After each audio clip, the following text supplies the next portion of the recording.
Texas Tech and Texas, a battle of Big 12 titans. The Longhorns have left their burnt orange mark all over the record books of the College World Series. The Texas Longhorns as college baseball's national champions. Until recently, Omaha was just a dream for the boys in scarlet and black. But the Red Raiders have made the trip to Nebraska 3 times in the last 5 years. To make it back, both teams will have to take on the gauntlet that is Big 12 baseball. Will Texas repeat as champions, or will Texas Tech take home their 3rd conference title in 4 years? It all begins here. St. Patty's Day in Austin. And with that, we welcome you to UFCU Disch-Falk Field today, the final game of a 3-game series. The Longhorns taking on the Texas Tech Red Raiders. Series even at a game apiece. Friday night in the series opener, Texas, the comeback kids, 3 runs in the 6th inning comeback and pick up a 4-3 victory. Cameron Fields, terrific 3 scoreless out of the bullpen. Saturday, Red Raiders, their backs to the wall, down a game in the series. Caleb Killian, 1 hit over his outing of shutout baseball. And with that, the series is tied at a game apiece. Happy St. Patty's Day to one and all. Greg Swindell, Keith Moreland, Steve Lennox. We've got our green, and Longhorns looking for some runs today in the series finale. Shutout yesterday, and series tied up at a game apiece. A big one today, the rubber game of the 3 games. Yeah, there's no doubt about that, Steve. When you look at it, they've got to find a way to get some offense going. There's no doubt. But when you look at the scenario, the Big 12 plays 24 games. You have 12 of those at home and 12 of them on the road. Got to take care of business at home. So this becomes a gigantic game in that department. Then when you get to the Big 12 tournament, there's seeding. If you win a series against a team that you end up tied with at the end of the year, you get a higher seed. So this is a gigantic game for both of these clubs. And Greg, when you look at it, Texas has got to find a way on the mound not to walk people. Yeah, it's been a strange weekend as far as walks go, but both sides have pitched the ball well. Errors hurt Texas Tech on Friday night, but Texas on the weekend, lots of it, multiple errors in a couple of innings. Texas Tech has scored 6 runs, and they've all got on via the walk. So keep pitching the way you can. Just limit the walks, because this team, you put enough guys on, this team can hit the ball at Texas Tech. They're going to score some runs. A look at the lineup for Tim Tadlock and the Red Raiders, and it was Brian Klein yesterday breaking the scoreless tie. Not a base hit, but a sac fly, effective, and they went on from there. Yeah, Texas done a good job against Klein. He came in hitting well over 400, almost 430 coming into this series, but he did get an awful big sacrifice fly in yesterday's game to game winner at that time. He's done a great job, and they've moved him in between Young and Warren, 2 right-handed hitters, so he is good. And on the mound, they're going to get to see a young freshman from Katy. Yeah, he's been on and off this season, the 6'4" freshman out of Katy. Coy Cobb getting the start. He's pitched well. He pitched well against Purdue, 7 shutout. Coming in today with the fastball, slider, and changeup. Mix it up. Blair Henley did a real good job yesterday mixing it up for 7 innings, and there it is at the bottom. You don't have to not walk people. There are times when you can pitch around, but limit those walks. Gabe Holt trying to get on the bus early. Or Brock Holt, pardon me, fouling the first pitch of the ball game off. And he extended his hit streak last night to 10 in a row. He's reached base safely in 31 in a row, dating back to last season. Takes up and away. At what point Coy Cobb in this situation in Big 12 conference play for the first time? Sunday start, series finale, tied 1-1. It's on his shoulders. Yeah, I mean, he's pitched the Sunday games this year for Texas. He takes him sometimes a couple innings to get settled in. He's a free arm, a wiry guy on the mound. It's a huge game, and a huge game to put on the shoulders of a freshman. Well, you know, the thing he's got to do is stay focused. One of the things, establish his fastball as he did right there, because if he can establish that as the game goes on and he can maintain, that changeup he's got is a really good when it comes into play. Yes, and if he locate that fastball, like you said, that one right there, up and in on Holt, and right back to it.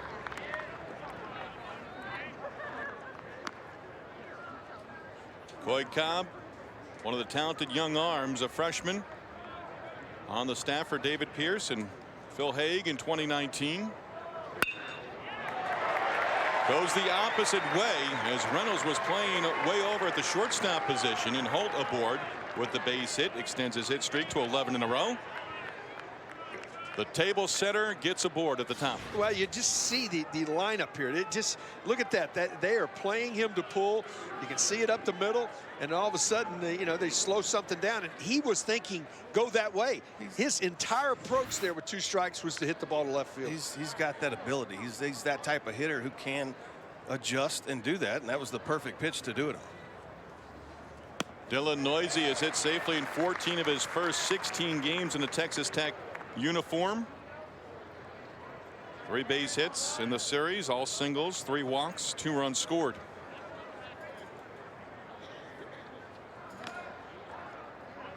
Holt picked up a stolen base, 1 of 3 on Saturday for Texas Tech, 11 on the season, 2nd in the Big 12 right now.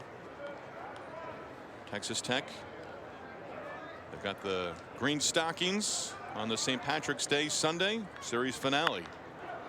Hard bunt, third base side, and foul. Well, if you're the Red Raiders, your idea right now is, boy, I tell you what, if we can get a lead and play with the lead, put a lot of pressure on the Texas offense, which has not been good over the course of the weekend. So this first inning, I think, is really going to set the tone of this ballgame. Texas down 3-0 early on with Bryce Elder on the hill in the opener on Friday. Scoreless through the first 7 yesterday and shut out for the 3rd time this year. And all 3 of those shutouts, they were 1 hit. That's really odd. You don't see that too often. The one Sunday, what, it was 7 innings against Stanford, but still, nonetheless, still just 1 hit. First game of a double hitter. Yep. Actually, second game.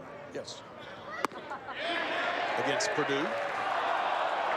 No swings as a first base umpire for today's ball game. Chuck Busey, pardon me. Take another look. It's pretty close. Ooh, that is close.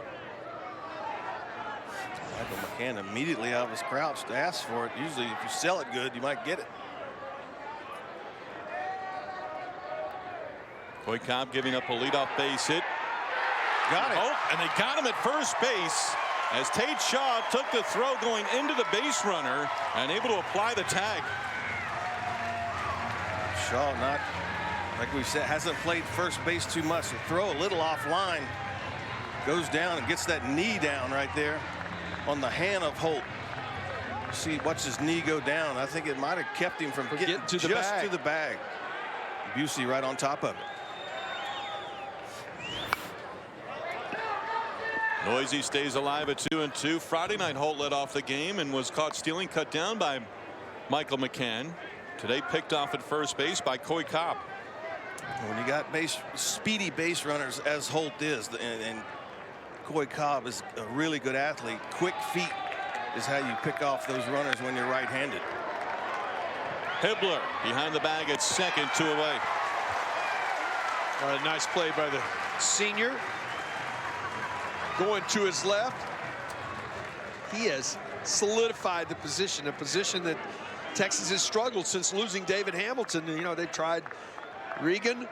He was struggling, but since Mason has moved over there, he's really solidified shortstop. That's his position. That's his natural position as shortstop.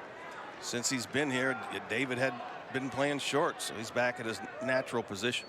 Josh Young with the bases empty and 2 down. Errorless baseball so far in the series for David Pierce and the Longhorns. We haven't been able to say that very often about Texas this season. 960 fielding percentage coming in last in the Big 12 coming into this ball game. Josh Young 1 for 6 in the series.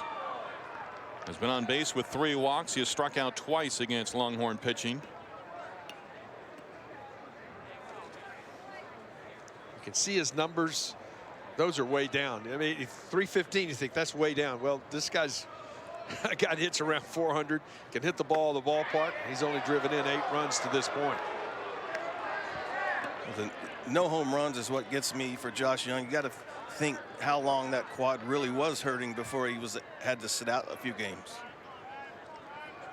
Had played in 139 straight games before missing game 2 and game 3 of the series last weekend against Wichita State. Beautiful Sunday afternoon, mid-March.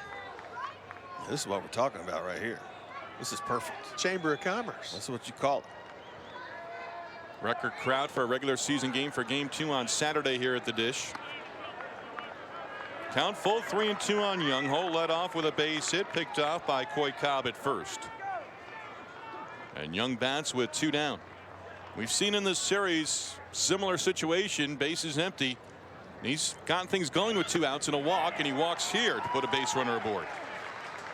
Well, that's one thing I will say for Josh Young at this point. It has been a struggle. Not the type of start he wanted for his junior campaign, but in this series, he hasn't gone outside the strike zone. No, just a couple times the overswing, guys on base. He's trying to drive in runs, but for the most part, he's had the good eye and drawn his walks. Brian Klein stands in. Red Raiders second baseman. Broke the scoreless tie with a sac fly. And the 8th inning in Saturday's ball game turned into a 3-0 win. Longhorns had the bases loaded in the 9th inning. Against Clayton Beater, he was able to get the final out and leave the bases stranded. Klein 23 hits on the season. Swings through that offering. Good fastball. Well, he started him out with a change, and he came back with the fastball. Stayed right with the fastball. He ain't caught up with it. No. There's no reason to pick. See if we can get him something. Fastball, outer half. Maybe overthrew that just a little. Sometimes you get it way ahead. You want to try to throw it harder. Yeah. You don't have to.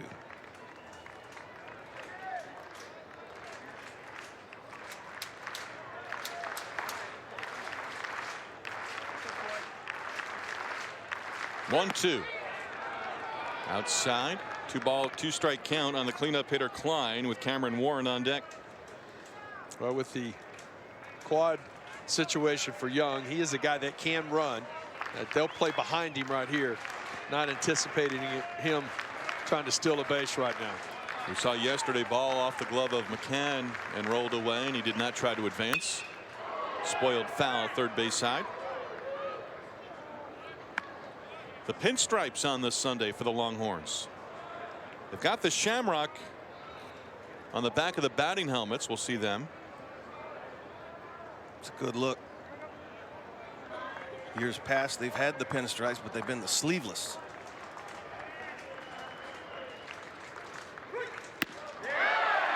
Inside corner and taken for ball 3. Doug Williams, a home plate umpire this afternoon. The balls and strikes. We'll take another look. I think that ball's inside. It's close. It looked in because Michael was set up away, had to come back across the plate.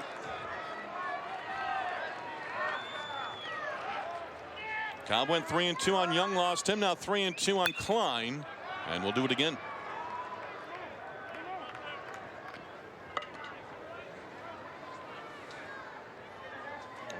You will not see this the rest of the season in the Big 12, where you have Chris Koski, Mike Morris, and Doug Williams. They're all lead guys. They're crew chiefs. That's the only series in the Big 12. The only series in the Big 12 is the reason you've got the 3 of them in this series. A soft opening. It was dubbed. Upstairs, 2 on with 2 down. 6 runs for Texas Tech in the series. They all came with the base on balls. We talked about it in the opening. I mean, multiple walks and innings.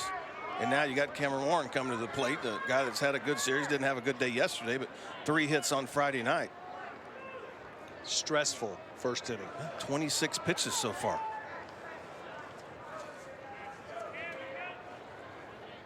Warren Friday 3 hits. Yesterday 0 for 3 with a walk and a run scored. Last 7 games, 11 hits and 15 runs batted in. That's a good straight change though right there. That's got to be to this man right here. He's strong enough to get fooled and still hit the ball hard.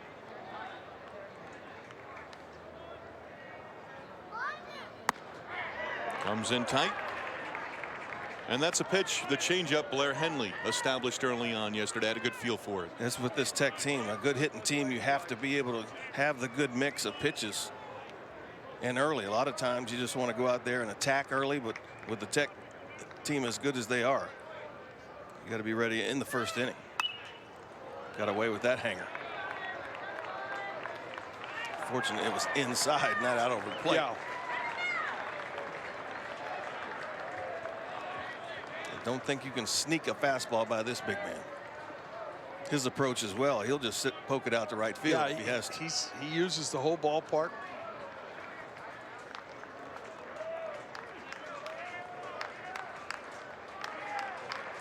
Young, the lead runner, second. Klein aboard at first here in the first inning. He spoils that one foul right there. Good location right there. That was out off the plate. But understood what he was doing, recognized it, and just spoiled it a foul. And will look to get his next pitch to drive somewhere. We have a clank up there. We may have a clank. Not a bad idea to go back to the changeup here, but it's got to be down. Got to be down. Not in the zone anywhere close. 2 walks in the inning, both with 2 outs, putting Cobb in trouble. Went right at him again. Up above 30 pitches now. Yeah, you got to look at that. 31 pitches. Bullpen should be fairly fresh. Cole Quintanilla, I imagine, would not be available today, but pretty much everybody else. I think everybody else would get there, and I think you could probably close with Cam for an inning if necessary. Cameron Fields Friday night, 3 scoreless innings out of the bullpen, picking up the save and a 1-run victory. Red Raiders trying to get on the board here in the first inning. Cobb wins the battle against Cameron Warren, picks up the strikeout and leaves 2 stranded. We're scoreless going bottom 1. David Pearsall, starting pitcher, gave up 2 out walks in the first inning, but leaving them both stranded. And this is the lineup today for the Longhorns. Eric Kennedy, Austin Todd flipping spots in the lineup. Yeah, when you look at that from the very top, they're trying to get Austin Todd going. It's been a struggle. That's why we highlighted him right here. You can see in the series he's really had probably his roughest stretch of the year has been these last 20 at bats. So you're going to try to get him sandwiched in between, Greg, a lefty and a righty, because there is a left-hander on the mound. Maybe get him a better chance to get some pitches. Mason Montgomery, talented freshman for Texas Tech out of Leander. You see right there, 6'2", 185, the number 2 left-hander coming out of the state of Texas last year out of high school. Fastball, slider, changeup. Got 4 lefties in the lineup. Lefties are batting .318 off Montgomery this year. Getting ahead in the count. Make things easier for yourself and your ball club. 5th appearance overall, 4th in a starting role. Starts already on the ledger against Oregon, Kentucky, and Wichita State last Sunday. Duke Ellis at the plate to get things going. Well, Ellis has been so good this season, folks, of taking pitches, seeing pitches. I mean, we talked about in one series, at one time he saw more than 40 pitches in his at-bats in a series. In this series, Texas Tech has gone right after him. He has not seen a lot of pitches. Montgomery off the mound, wheels and fires to first. And Ellis trying to bunt his way on, retired. He's not walked in this series. And he was leading the nation in that department and seeing a lot of pitches, and quickly a quick out right there. Duke Ellis back to the dugout. Austin Todd stands in. 2 home runs, 21 driven in on the season. Takes down low, ball 1. Good idea by Duke right there. A lot of left-handers will fall off to the third base side. Montgomery keeps himself pretty square to home plate, doesn't fall off. Off the glove of the pitcher, throws to first, snake bitten right there. That one was destined for center field. Montgomery did not fall off that time. Well, this ball gets by him. Hits in his glove when it's by him right there. Almost a self-protection to get out of the way of it, and glove just happens to go down. It's an at-bat, nothing to show for it, but hard contact back through the middle of the diamond. Well, you got to feel good about it, except hitters never, Steve, they never feel. I guarantee you Austin Todd would have taken a dink that hit the outfield grass. Yeah, that ball found Montgomery. He didn't really find that one. Eric Kennedy with the bases empty. On the ground towards second. Klein, side retired. 3 ground ball outs. Longhorns go in order. We go to the second. No score in Austin. Texas baseball on Longhorn Network. is brought to you by Whataburger, the one-of-a-kind honey barbecue chicken strip sandwich, served hot and fresh, only at Whataburger. Coy Cobb back on the mound for the top of the second through 32 pitches in the first inning. Retired the first two batters, got into trouble with a couple of 2-out walks. On the other side, Mr. Montgomery working a 1-2-3 first inning and needing just 6 pitches to get through the top 3 hitters in the lineup. Cody Masters starts things off. Masters 9 for 32 on the season, 2 home runs both last weekend against Wichita State. There was a point yesterday where Killian came off the mound after getting the 3rd out. Blair Henley went back out there, and it was almost as if, you know, we just saw Henley out there, and almost similar today in the second with Cobb right back out there. Not a long breather in the first base. Yeah, and a laborious first inning when you throw more than 30 pitches. So see if he can settle in here. Had 3 base runners.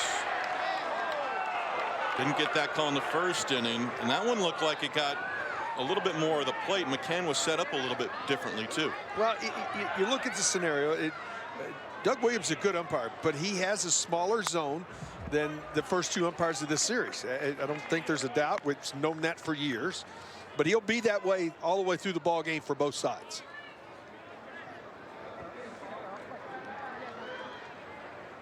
Did you get scouting reports on umpires and the home plate umpire? Towards first, diving step. Shaw to the pitcher covering. Cobb could not handle it, and the leadoff man aboard for the 2nd straight inning.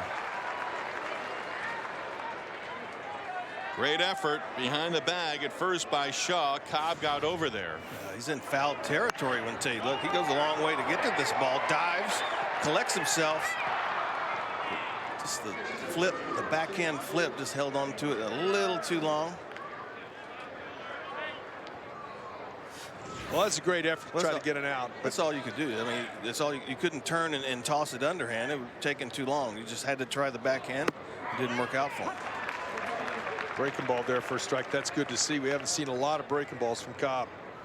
So would you want sort of that scouting report on a home plate umpire calling balls and strikes in your starts? They have them. I mean, they're out there.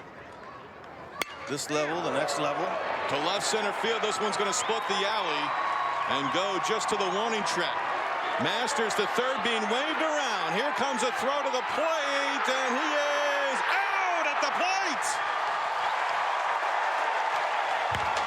Mason Hibbler on the relay throw to the plate to McCann, and they cut down the base runner, Cody Masters, for the 1st out of the inning. I think this play's made. Yes, it was a wonderful relay, but I think this play's made by Eric Kennedy in left field. As he gets to this, it's right here. That turns and gets rid of it.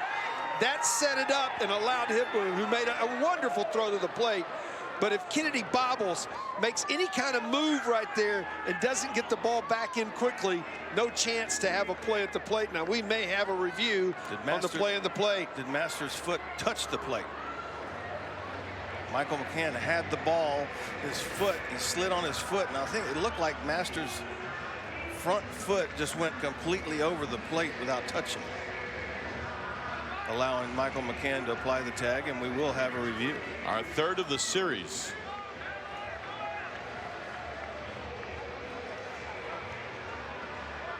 Talked about Texas defense, Greg, and you and I have talked about it a lot this season. They have struggled in that department, but that was really well done by both Hibbler and Kennedy right there. I think you're exactly right.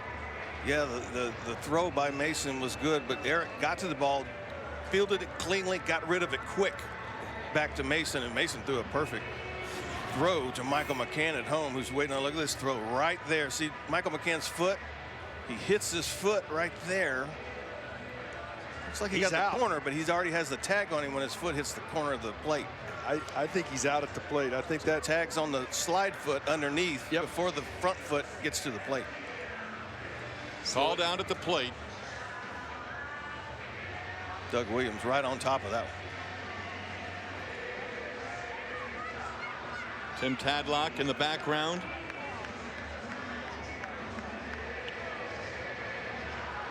I think when that left foot comes down, the tag's already been applied. We talked about it before the game. Last night, Washington State, Arizona State, on a ball down the left field line, home plate umpire came up the line, and the runner for Washington State in the 9th inning was going to be the tying run. Eventually scored, but the umpire got into his path. Tadlock was well down the line. Doug Williams positioned to make the call at the plate. McCann applying the tag on Masters.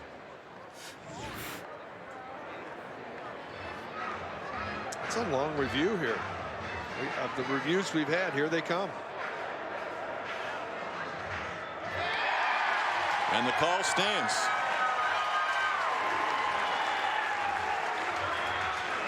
It's just a perfect relay out there. The release by Eric Kennedy, the quick release, and it's a perfect throw by Hibbler. That was just a well executed. Well, it can't be done any better. Kennedy got to it so quickly to cut it off, got it on one hop, and then he reverse pivoted, and he made an accurate, strong throw to Hibbler that turned it. Made an excellent throw to the plate. Otremba, a double. He's at second with one down. Drew Baker at the plate. There are times as an outfielder, you don't have to have a great arm. You hit that cutoff man. If that throws anywhere else to Mason Hibbler, he's safe at home plate. Yes. Baker 0 for 8 in the series with 2 strikeouts.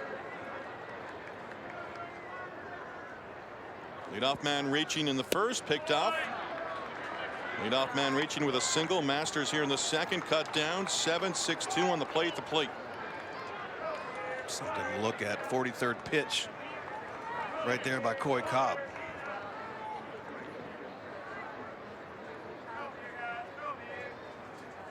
Baker has started every game at shortstop so far this season for the Red Raiders. To left field, Kennedy going back, turning again, makes the catch and fires it back in, and Otremba will stay anchored at second. Wow. That's a really good play right there. Looking back into the sun too. Back to back. He gets turned around on the ball. He knows he's getting close to that wall. Sun's right there. Bam. 2 outstanding plays by the freshman. Little horns to the left field people right there. I know they like it. Quick visit right here. First time through the order. The other part about 44 pitches is you've shown your arsenal to the Red Raiders. There's not any player that's in the game for them that hadn't seen every pitch that you have in your arsenal. The only non-stressful through the first, was the first pitch of the game. Yeah. he's had stressful pitches the entire ball game.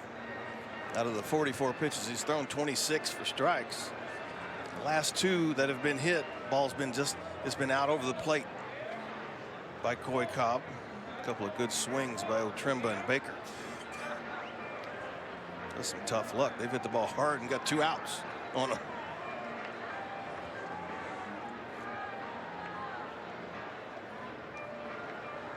What do you think Phil Haig was trying to get across there?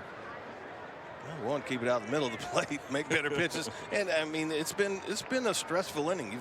Even though he hasn't been in the plays, Eric Kennedy's been in the plays. Go out there and just give him a breather. Braxton Fulford with a runner at second, 2 away.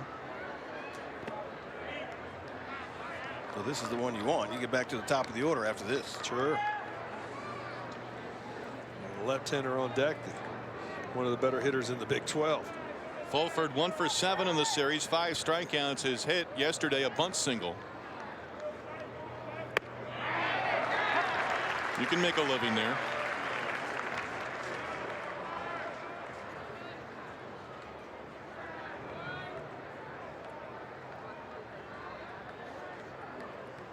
Ty Madden already beginning to throw for Texas. Worked a scoreless inning Friday night, picked up his 3rd win.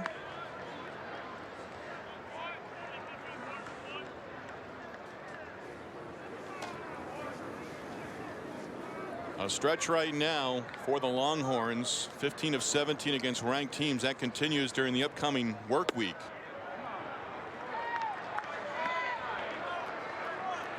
And Arkansas coming to town.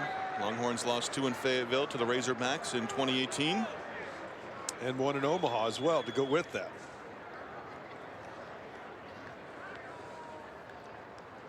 win against Florida, loss against Arkansas, and then a loss against the Gators. Well, there's no lost love between Texas and Arkansas.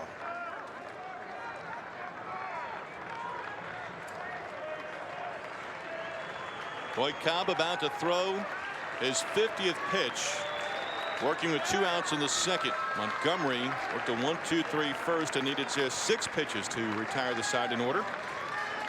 Trumba at second. Now he wheels around.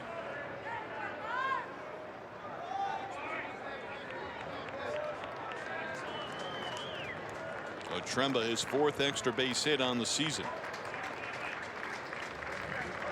Just the 3rd extra base hit of this series combined between the 2 teams. Stays alive.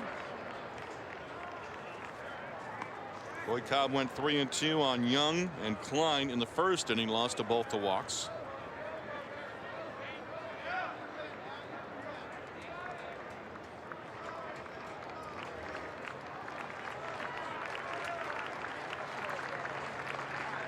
Fulford about to see his 7th pitch of the at bat. Takes a called strike 3 and the inning is over. Boyd Cobb strands the runner. Eric Kennedy adding to his highlight reel here in the second. Helps cut down the base runner at the plate and then makes the catch on the warning track.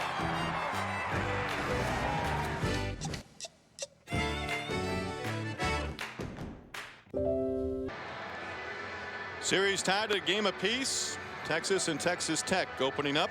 Big 12 conference play this weekend. That 6 is going to stand out. Neither side has really had to earn their scoring right there. I mean, yeah, you get them on hits for Tech, but they got on by the walk. Texas without a hit, scoring 4 runs. They don't have a hit in the series, does Texas, with 2 outs in an inning. It's hard to win the series when that happens. Did not have an extra base hit against Stanford and dropping 3 of 4 last weekend. Just 1 extra base hit, a Zubia double on Friday night. Zach Zubia starts things off here in the home second. Scoreless ball game. Mason Montgomery back to work. A tale of 2 freshman pitchers. Cobb has labored in his 2 innings. Montgomery a 1-2-3 first. Retired Ellis trying to bunt his way on. Pretty much all by himself. Took a base hit away from Todd on a liner back through the box.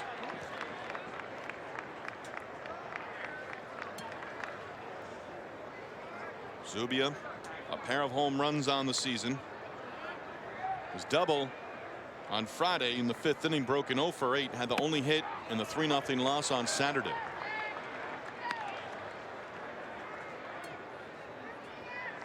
Turns that little changeup over. Got to stay on it as a right-handed hitter. You got good stuff. Number 2 left-hander in the state coming out of high school. Opposite way towards right. Holt drifting back. Backpedaling onto the warning track, and he makes the catch.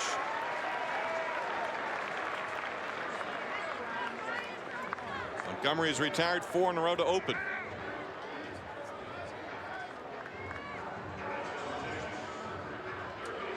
And Ryan Reynolds will stand in for the Longhorns.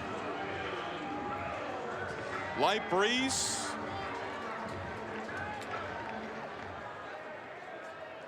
Weekend, I think, I'm talking with people just enough to understand that spring is just about here. Yeah, before we know it, it'll be 100 degrees in Austin, Texas. I asked, when does it start hitting 90? Anytime. And that's pretty much what the answer was from Susan Abrams. Right here in the booth. Yeah, could be the next time you're in town. Could be tomorrow. Could be in a couple of days. Not calling for it tomorrow to open up the work week. Sharply hit, but foul outside of first.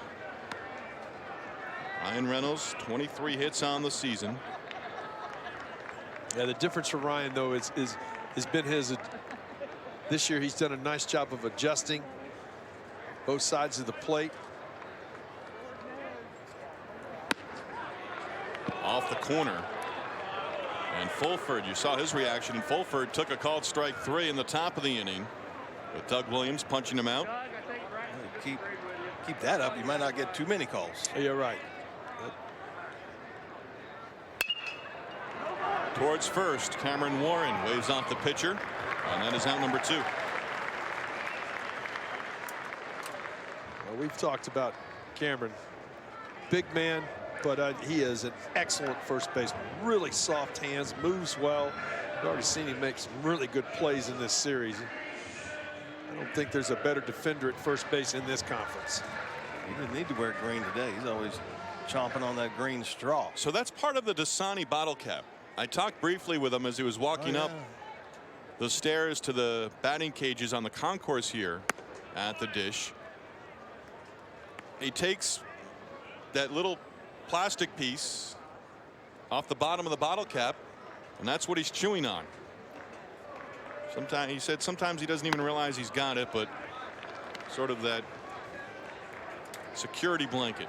You face 6 hitters, you get 4 ground balls, and you haven't thrown a first pitch strike yet in this ballgame.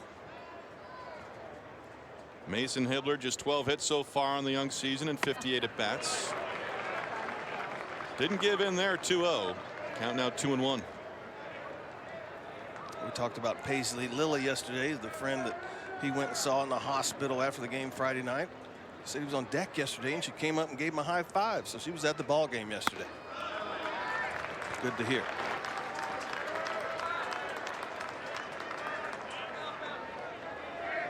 Mason trying to get something going with 2 outs.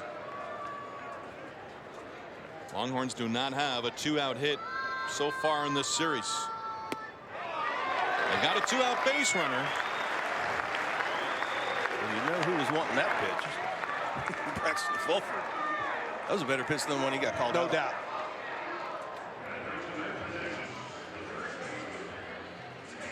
Hibbler on at first base, and Tate Shaw will stand in against Mason Montgomery. You mentioned one of the top left-handed high school prospects in the state of Texas for 2018, the 9th best overall according to some publications. Tate Shaw, home run, 12 runs batted in, 9 hits on the year. That was not his best move. That was a come set, throw over to, hey, I know you're over there. So you don't get fooled by that as a base runner.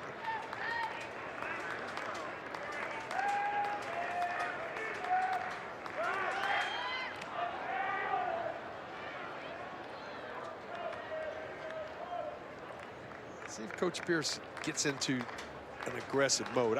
I think you're going to have to be in an aggressive mode and try to steal a bag here and there and see if you can't put some pressure on the Tech defense. You got 1 hit yesterday. You're in the 3rd inning, 2nd inning today. You don't have a hit. Got shut out. You don't have a hit for the 3. You don't have a 2-out hit in the series.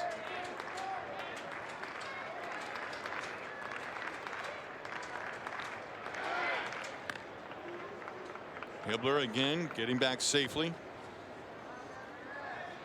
There's about 30 coaches down there saying back when on every throw in the Texas dugout. 29 will go silent when he does show his better move. Yes.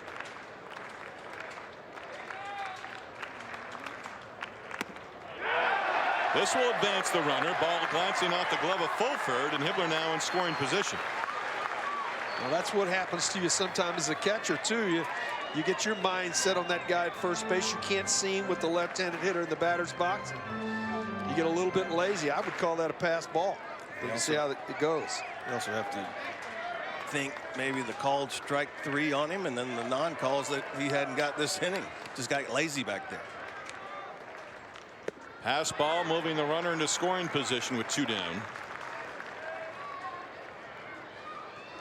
And Montgomery, this is where Texas pitchers, a couple of them along the way this week, and have gotten into trouble with 2 outs in an inning. See if Tate Shaw can come through here in the 2nd.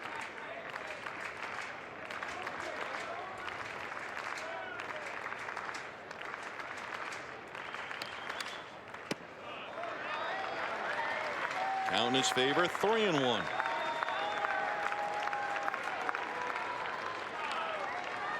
You see the numbers right there. Tate's been as good as any Longhorn this season with runners in scoring position.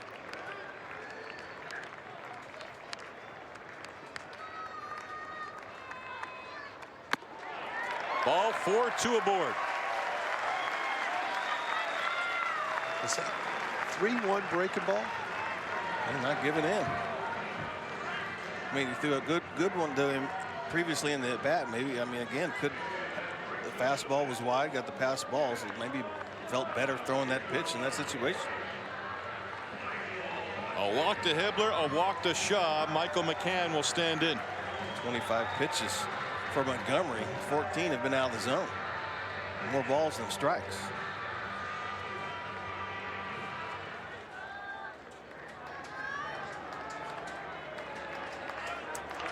Michael 0 for 6 in the series so far.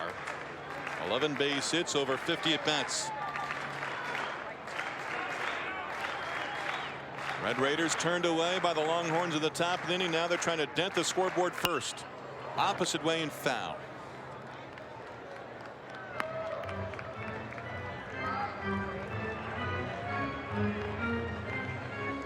McCann has caught all 3 games of this series after missing time last weekend. The foul ball at home plate underneath the belt. Aston Peter, home run earlier this week, his first with the Longhorns.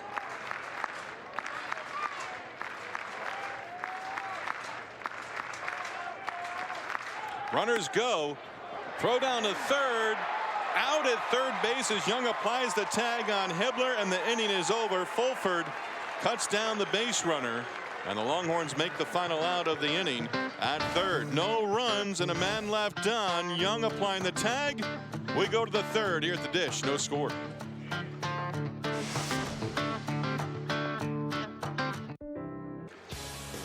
No score, third inning. Texas Tech Red Raiders. They've had success under Tim Tadlock, now in his 7th season. Red Raiders for 16 seasons. You see there, 5 seasons, 2 Big 12 titles, College World Series appearances in the even years, 14, 16, and 18. Holt starts things off here in the third against Coy Cobb. Singled, picked off in the first inning. Has now reached safely in 32 straight games. That is a career high. Began his Texas Tech career in 18 by reaching in 29 in a row to open up. The current streak dating back to last season. Last year, Texas Tech, Killian led the staff with 9 wins, picked up his first of the season yesterday in the 3-0 victory. But last year they were without one of their top pitchers in Stephen Gingery. Tommy John guy was a 4th-round pick in 18 in June by the Cardinals organization. He's in his first spring training, still coming back from the Tommy John procedure. But he was one of the top pitchers in the conference in 2017. See, Texas with 2 strikes last at bat for Holt. They really had the shift more on Ryan Reynolds, not with the shift this time. No. Holt now 19 hits on the season. And he's aboard with a walk, so he's on base for the 2nd time. Talking about Gingery and Grant Little. They lost some talent. Killian was drafted by the Orioles, elected to come back. Corey Farhat. A lot of relievers in that group. Padres selecting Grant Little. He was the first Red Raider taken in 18. Leadoff man aboard for the 3rd straight inning. Short leash for Coy Cobb. We've seen activity already in the bullpen. Ty Madness back up down there. It shouldn't take him too long. Yeah, if you get a guy up twice, Greg, let's go into that a little bit. And he's already pitched in this series on Friday night. I think you get a guy up twice, you got to get him in there. Got to get him in the game.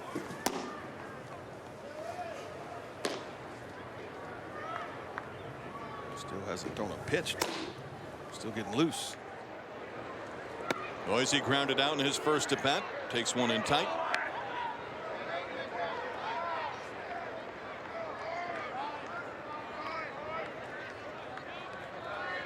Did you see Gingery here in 17?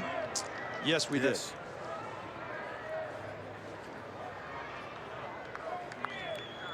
Wasn't a guy too overpowering. Just knew how to pitch. Really good changeup.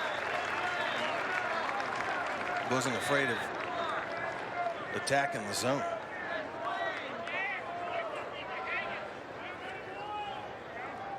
Early on your first year here, was it hard pitching to contact?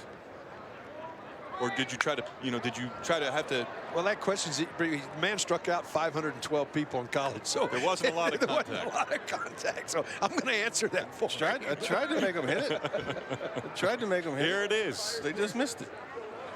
You can hit it. No, you're the better man. With all the strikeouts, yeah, I didn't really learn to pitch to contact until maybe my second year in the big leagues. And then I figured out, hey, I might be able to stay in some of these games longer, and I'm not going to strike out as many big leaguers as I did in college. Third strikeout for Coy Cobb.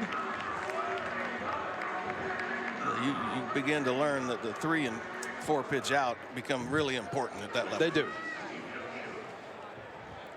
Josh Young stands in, got things going with a threat for the Red Raiders in the first with a 2-out walk, eventually stranded at second base. Holt aboard at first, 11 stolen bases on the season, and David Pierce out of the first base dugout. I think he's going to make a move here, Greg. I think that Madden's ready. I think he's thinking the same thing as we are, that, hey, I've gotten him up once. I've got him up. I've got him hot again. And I think he'll make a move. Well, that's my personal opinion. He's talking to everybody else except Coy Cobb right here. Coy listening in on the conversation, having more of a conversation with Michael McCann. Could be asking him about the stuff he sees from Coy Cobb. A lot of times a manager or head coach will ask the catcher, what do you feel? And they felt they've seen enough of Coy Cobb for the day right there. Called to the bullpen with a break in the action. Coy Cobb will leave here in the third inning. New pitcher in when we come back.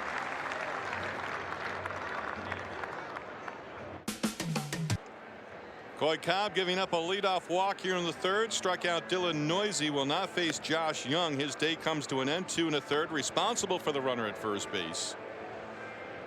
Ty Madden worked a scoreless inning in relief on Friday. Earned the win, his third on the season. He's on here with a runner aboard. Extremely talented arm. Ty Madden on a Syke ranch in Cypress, Texas.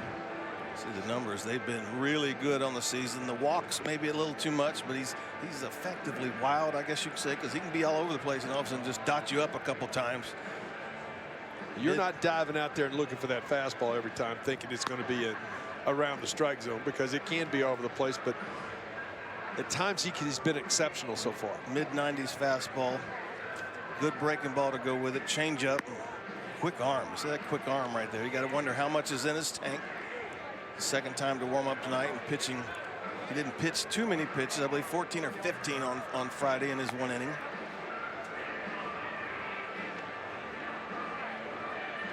On here to face Josh Young.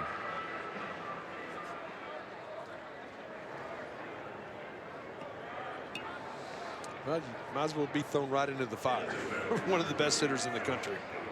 They faced the 8, 9, and 1 hitters in a 1, 2, 3, 6th inning on Friday night. So facing Josh Young for the first time. Young looking for his first hit. Walked back in the first against Coy Cobb. Don't doubt to see a first pitch breaking ball right here. New arm coming in. Big hitter at the plate.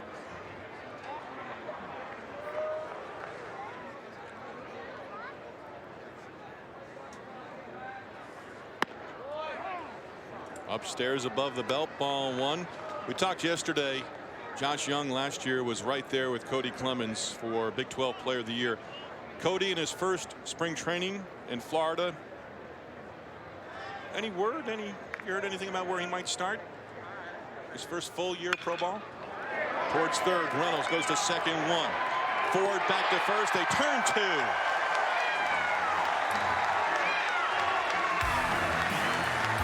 Inning over. Madden does the job out of the bullpen.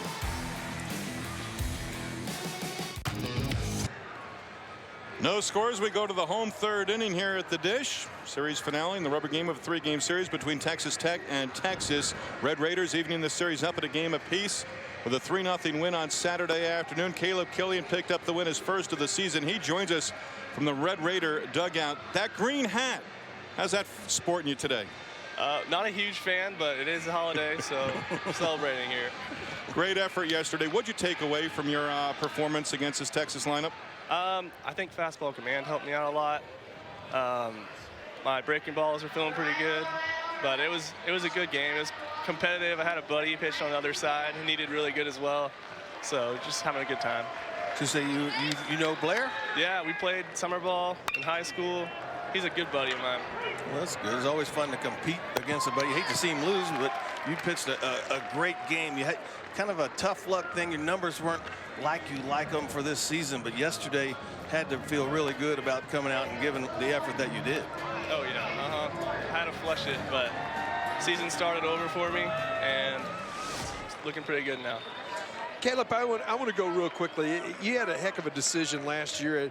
You made the trip to the College World Series, and you're drafted, and you're looking at the scenario. Do you want to go out?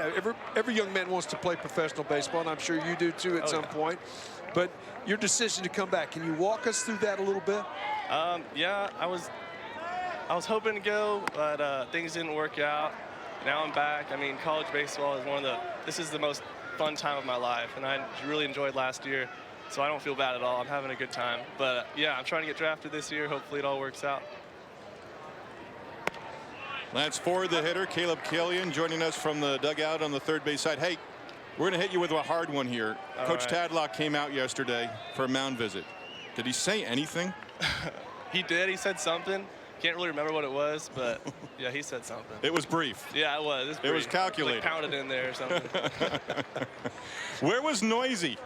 He was in the bathroom. Okay. I know you were trying to throw it around the infield a little bit to make sure you could maintain and stay loose. Yeah, that was bizarre. Never had that happen before. 2 down in the inning, ground out and a strikeout. Back to the top for Duke Ellis. Caleb Killian joining us. Any similarities between you and the guy we're seeing this afternoon with Mason Montgomery, the freshman? I don't know. He's a lefty. You tell me. I'm not sure. Caleb, you know, in your career, I'm going to go back to one other thing that you've been in different spots. There have been times when you've come out of the bullpen. There's been times when you've had to start or have started, and now you sort of fit into that guy on Friday night. Is that something you're looking forward to the rest of the season? Oh yeah, I love starting. I like pitching out of the bullpen too. I just go wherever the coaches tell me, and I try my best. All right, Caleb, we're going to have Blair on in the next half inning. Any words you want to give to him? No, he did great. He's outstanding. Come on, you got to give him something. I got nothing. I'll talk to him later. Right.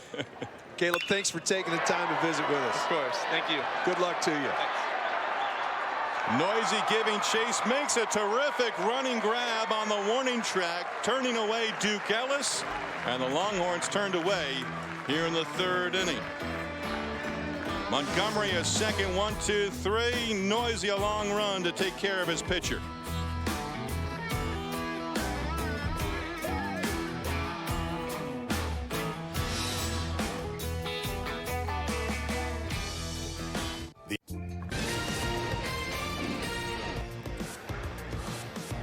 Taking a look, taking a peek over at the ballpark. That's from across the way. I think that might be Lowell's office, just camera turned the other direction. Camera turned toward downtown. But, you know, we talk about Lowell's office all the time. Now he says he has no windows, but we still give him some flack. Lowell will be back for the series against Arkansas Tuesday. 6:30 Tuesday, 6:30 start time on LHN for the finale against the Razorbacks. On Wednesday, Brian Klein, 4-hitter, in the lineup for Tim Tadlock. Walk left stranded in the first inning. Facing Ty Madden for the first time. Coy Cobb, 2 1/3 scoreless. Madden came on, got 2 for the price of 1. Got Young to hit into an around the horn double play to win the last inning.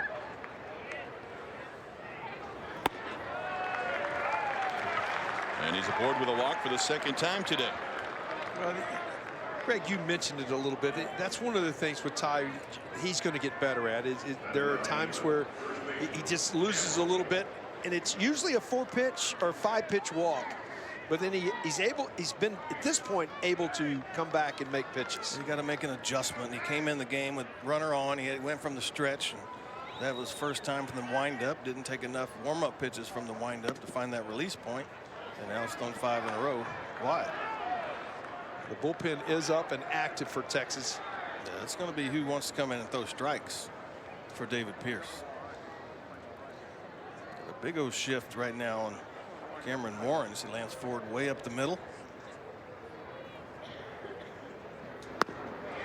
I will tell you this, Warren is not afraid to take advantage of this, and He'll take a single. he'll take that base hit to right field right here. Only senior on the roster for Texas Tech. Did Madden something may have been happened to him. This is a medical visit. Yep. David Pierce talking with the home plate umpire Doug Williams. And Michael West is going to come out and take a look at Ty.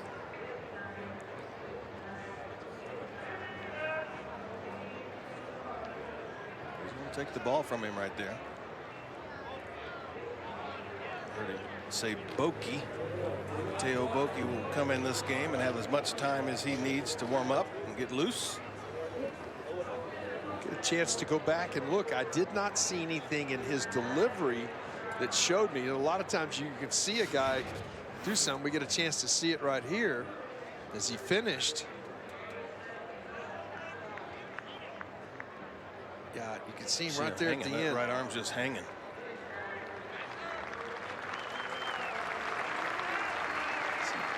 Finishes right there. You can see him sort of react right back there and pull it back up a little bit. Something. Well, throwing Friday night, getting up today. I mean, it could take its toll on a young arm. You can see him right now rubbing that shoulder down. I mean, it could be just a precautionary thing. Yeah, it's a tough luck right there for Ty Madden, the big arm. But we'll take a break and be right back. Ty score.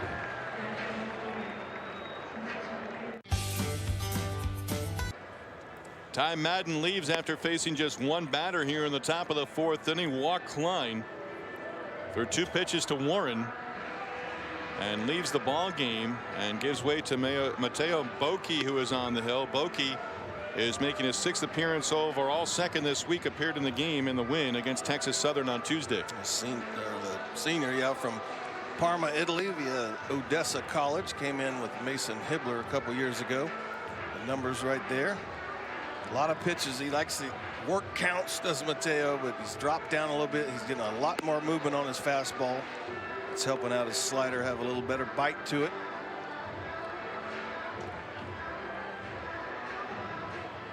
You know, when you go back and you look at Ty Madden, first 5 pitches were up.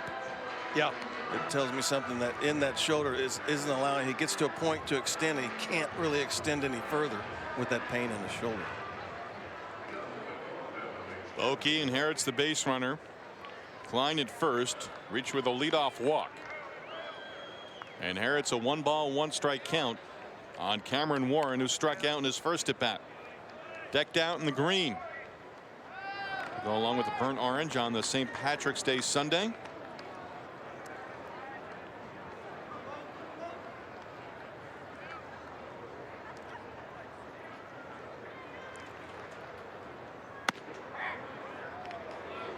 Sort of around that breaking ball that time.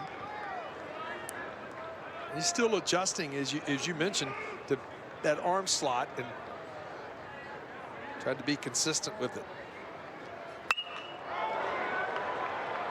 To left field, Kennedy gives a look, and this one well fouled.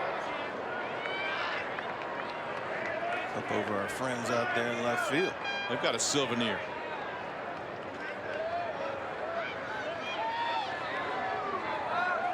That one drawing some oohs and ahs.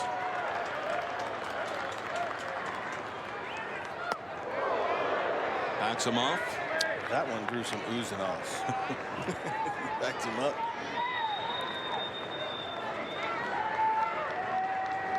Oh, look for the runner maybe in motion here.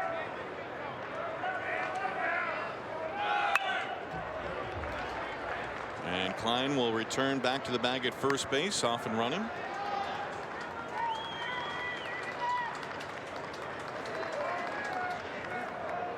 Cameron Warren was drafted by the Yankees 1 year in junior college before coming to Texas Tech.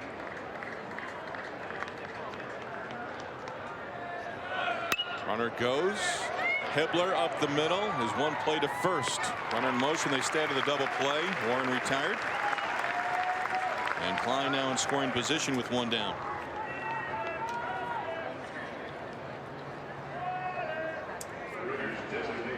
Mentioned dropping him down. I've seen guys in the pro ranks in the minor leagues organizations wanting to do that with pitchers. What's the end result if it's positive in terms of doing that instead of more over the top? Well, it's over the top. It's more flat. This creates a movement on the fastball. You see right there a little more sweeping breaking ball. I think that's the main thing they were looking for out of Mateo, is just to get some movement on his fastball. Yep. Masters a leadoff single in the second, cut down at the plate trying to score from first on a double to left center field off the bat of Otremba, who's on deck. But Greg, you've talked to us before about the fact that if you don't want to do that, if it's really going to take a bunch off of your fastball, and it hasn't. Nope. And then the other part is you got to buy into that as a pitcher. You know, you remember in your back of your mind, says, I don't know if I really want to do this. You got to buy into it if you're going to make that move. You got to be all in. Yeah. I mean, it's something you can try. You try it for a little bit. If it doesn't work, you can go back. But Mateo's had a little success with it because he does have good movement on the baseballs. The problem for Mateo is he hasn't figured out how much the ball is going to move, and every once in a while leaves one out over the plate. And that's not something that occurs overnight. Muscle memory, you really have to get involved with that, right? Release point, everything.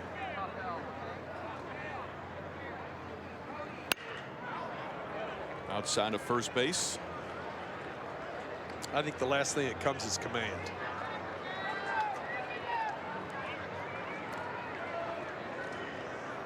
It's something where you can throw up against the wall and figure out a release point just playing catch against the wall.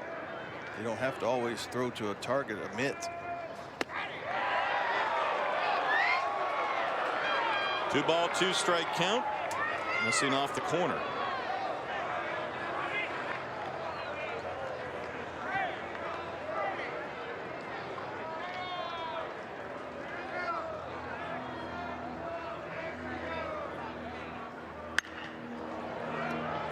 Ellis in center field. Lines it up, makes the catch. Klein fakes the tag from second. Throw comes all the way to Ryan Reynolds. And there's two down.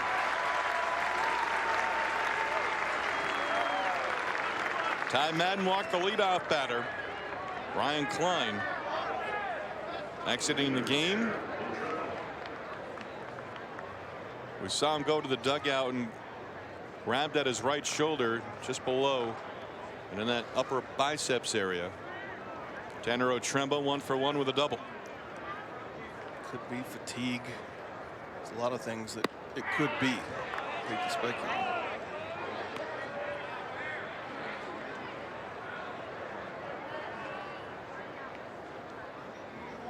Otremba was left stranded. They reviewed the play at the plate, and it was upheld on the out call, where it went 7-6-2. Kennedy, Hibbler, McCann in the second inning. With Madden facing just 2 hitters, you mentioned in the last inning, they're going to go and run with the guy who throws strikes. That could have been Madden, but with the potential injury and lasting just 2 batters, now it's in the hands of Boki to possibly do that, and he gets you through the 6th inning. This is a game where you felt could have been a bullpen day anyway. A lot of people are going to pitch in this ball game. Unfortunately, the injury to Madden brought Boki in a little too soon. Trying to get the 3rd out here in the 4th inning. Ahead 1-2.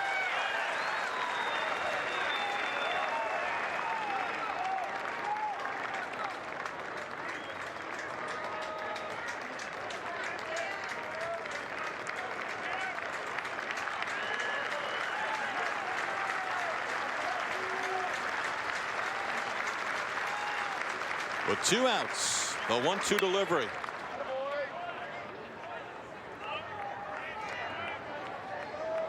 You got a hitter right there looking for that breaking ball and just reacted as late as he could to try to get the barrel to the slider. That ball bounced off the turf that high.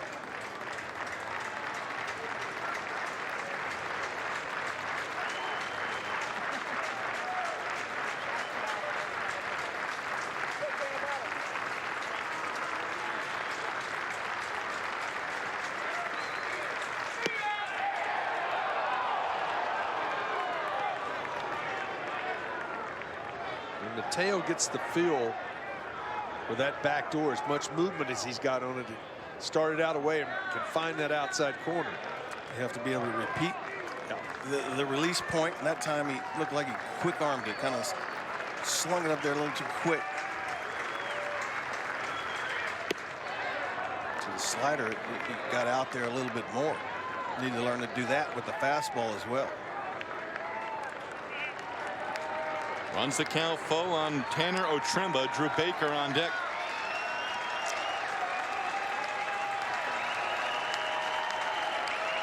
Red Raiders have had the leadoff man aboard in every inning. They have not been able to capitalize to this point.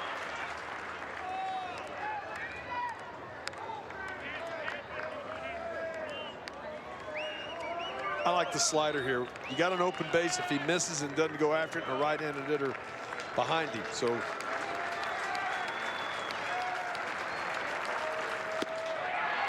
ball 4, 2 aboard. with the heater.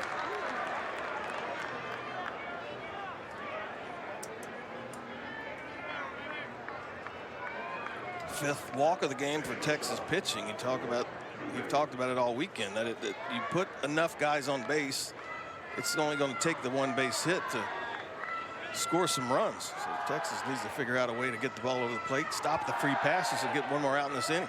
Drew Baker line to left. Sent Kennedy almost all the way to the wall. Kennedy made the catch on a ball hit in the second inning. Baker 0 for 1 in this ball game, 0 for 9 in the series. Today Texas pitching has faced 16 batters. 12 of those 16 they've thrown 6+ pitches. And 8 3-ball counts. He's throwing a lot of pitches in this ball game. Cobb threw 32 pitches in the first inning, went 63 total over 2 1/3.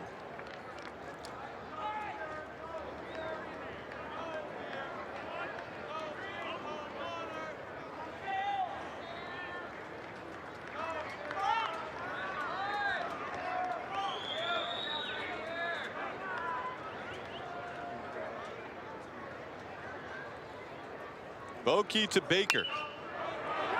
Towards first. Shaw to the pitcher covering, and Bokey able to take the throw and beat Baker to the bag, inning over. Red Raiders threaten, failed to score, middle of the fourth, no score, as Shaw, the versatile first baseman, helping pick up the out.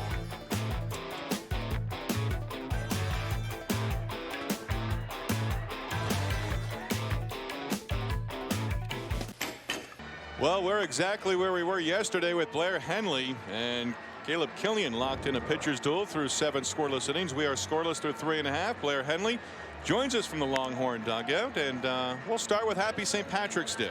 Happy St. Patty's Day, guys. What do you think of the shamrock on the back of the helmets? I like it. It's a good little touch. We got the wristbands too, so that's pretty cool. It's nothing like the green socks and the green hat.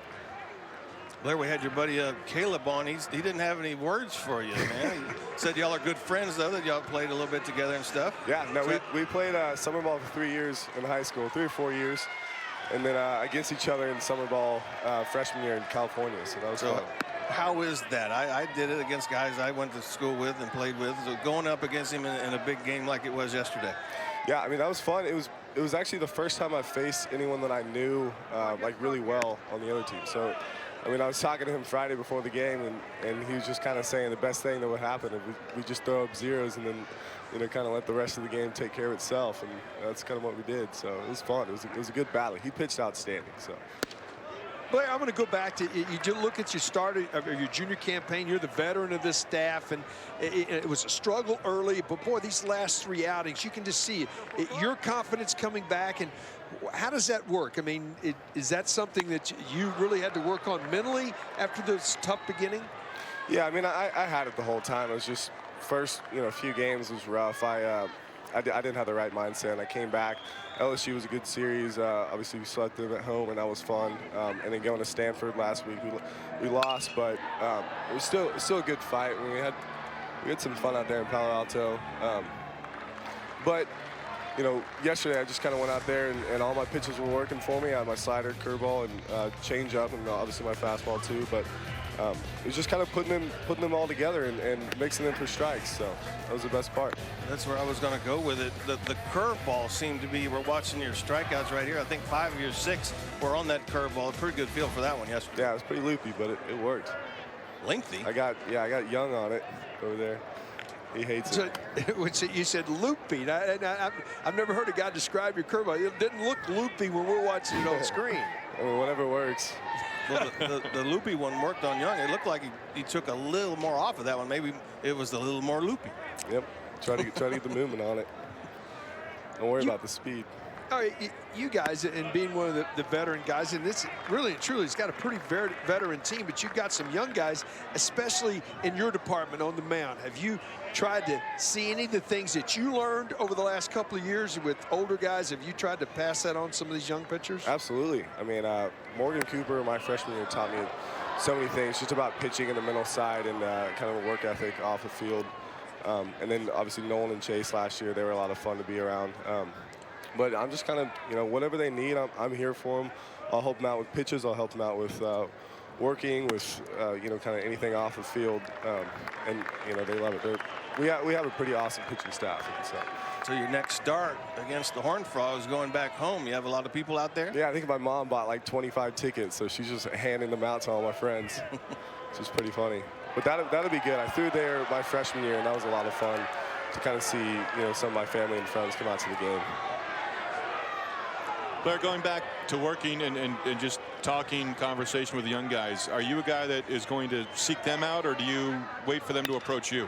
It's kind of both. I mean, if I see them, struggling with the pitch here and there, I'll go talk to them. I'll kind of figure out what their mindset is with that pitch, kind of what they're doing there. And then obviously, like, if they have any questions for me, I'd love to answer them, and that's kind of how it goes. So. 2 down, base is empty. Zach Zubia at the plate. Got to get the bats going here. Yeah, getting shut out again, but we will. Zach will figure it out. He's been doing a lot better these past few games, 4 or 5. 2 RBIs against Stanford on Saturday again that I threw. So. You working the game notes before the game? Yeah, I try. I try to keep updated with it. Well, but the day before you pitch, I mean, pitching on Saturdays, it gives you an opportunity, because I know you're on the chart that night before, so you get a first-hand view of watching the opponents and what they do. Absolutely. And Coach Haig and I, we go over with Elder and Coy. We all go over the hitters before the series and kind of see their holes, see their tendencies, and pitch to our strengths and their weaknesses. So we get a pretty good idea before we go up there. It's just all about executing. You green light him right here? 100%. I said that yesterday. I think he should have swung that 3-0 pitch. Got to try to get something going. Yeah, I mean, he's got so much power. If he gets a hold of it, it's gone. In any direction. Exactly. He's got so much power to right field. More than I've seen from a righty. Walks on 4 straight. Well, you gave him the green light, but a good take. There you go. Blair, thanks for taking the time to visit with us, and good luck the rest of the season. And you got to find a way to get that offense going down there. We will. I'm not worried about it. Go rattle those bats around. Yeah, we'll get them. Thanks, Blair. All right, see you guys. Thank you, Blair. 2-out base runner Ryan Reynolds will stand in. Guys, some numbers just real quickly. 2 outs here would be the 15th straight inning without a run from Texas if they don't find a way to score here. They've gone 10 straight innings, almost 11, without a base hit. And now 40 straight plate appearances without a base hit to this point. Got to get some offense going. A run in the 5th on Friday. 3 in the 6th to take the lead. And that was it. Zubia had the only base hit in the 3-0 loss on Saturday. Matt Gardner out to the mound to have a chat Zubia walking on 4 straight, 5 straight out of the strike zone now for Mason Montgomery. Big personality, good personality, Blair Henley. Good young man. Good head on his shoulders, on and off the field.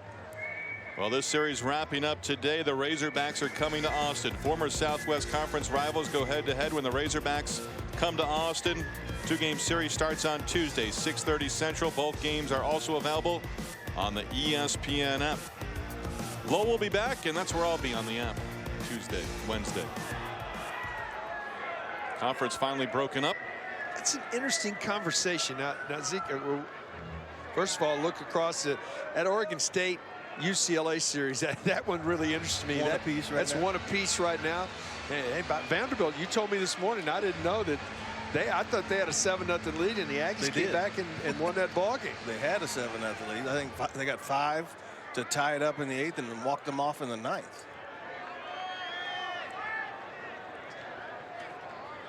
Arkansas taking the first 2 games this weekend against Missouri in SEC play. Greg, I'm really trying to figure out that visit. That looked like a mechanical visit. I mean, where there was some mechanics that Montgomery was doing something different, because he hasn't given up a base hit. Now, he walked 2 hitters back-to-back in the second, but he had retired to that point 5 in a row. And line foul down the third base side. Well, these coaches know. I mean, they've watched these kids every day and throw bullpens and throw games. Probably something Matt Gardner had seen. Yeah, you'd think with no hits in the 4th inning, something had to have seen something out there. Longhorns do not have a base hit with 2 outs in this series to this point. Opposite way, Klein on to first, retiring Reynolds and retiring the Longhorns here in the 4th. They strand a runner. We go to the 5th. No score.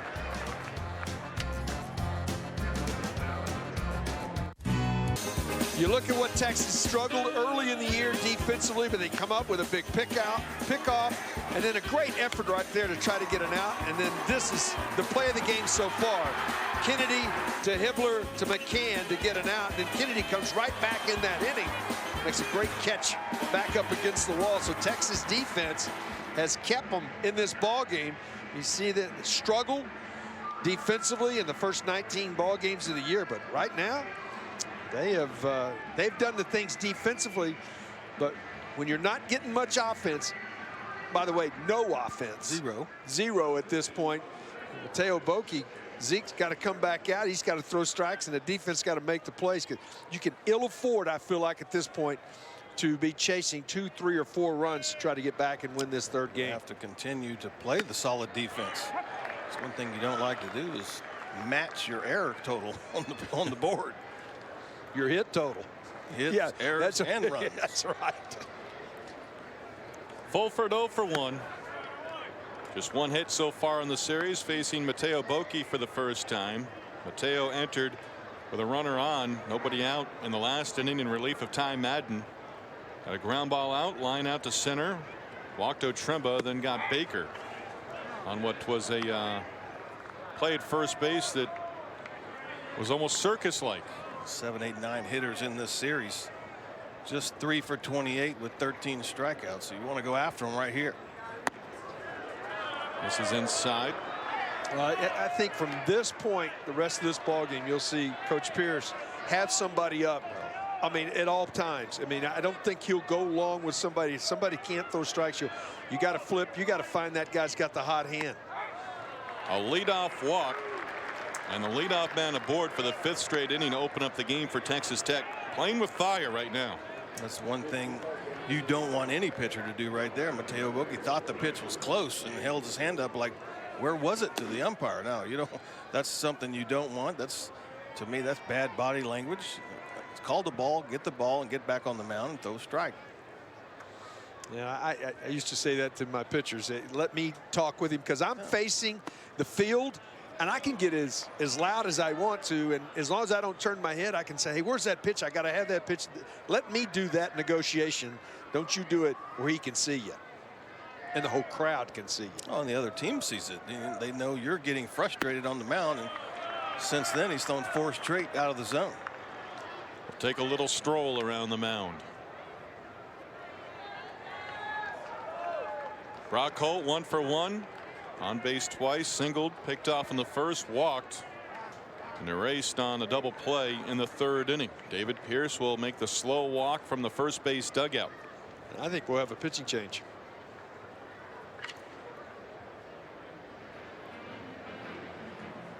David Pierce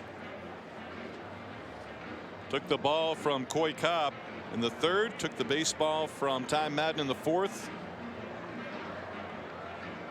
And going to the pen here in the 5th inning as Bokey's day comes to an end.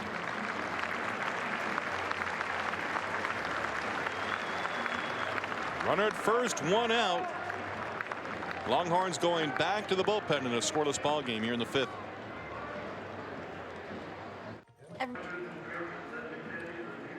Another terrific crowd. Fans here today at the ballpark soaking in the Rays. Regular season record crowd on Saturday. David Pierce going back to the bullpen. And we'll see our 4th Longhorn pitcher of the day. And it is Tristan Stevens who saunters out of the bullpen. Yes, for David Pierce and Phil Hagen's staff, you're just trying to find someone to come in and throw strikes. It's 4+ innings, 6 walks so far for the Texas staff, and you haven't given up a run. You're living on the edge. Tristan Stevens coming off Tommy John when he got here to Texas. He says he finally feels 100% healthy and is getting an opportunity to get out there more consistently in this rotation. But like I said, right now, you throw strikes, you're going to stay out there a while. He's got a tough road right now. 2-0 count, runner on, and top of this Tech order, which is as good as anybody in the country. Inherits a 2-0 count. And the runner Fulford reaching with a leadoff walk. Shaw doing a nice job keeping that one at home first base. Keeping the catcher for the Red Raiders at first.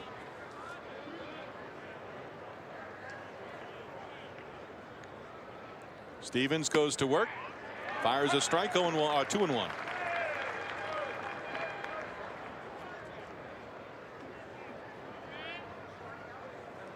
Holt now a sophomore.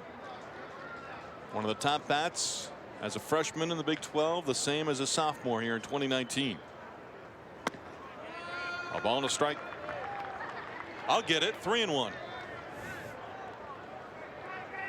The 10th 3-ball count of the game for Texas pitching. One more time.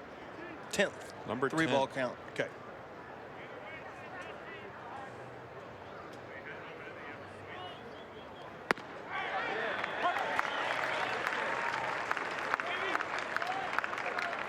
Tim Tadlock, usually a very aggressive. You got a contact hitter at the plate. Only 7 strikeouts on the season. Even though you have your catcher at first, I would not be surprised to see him in motion here. Yeah.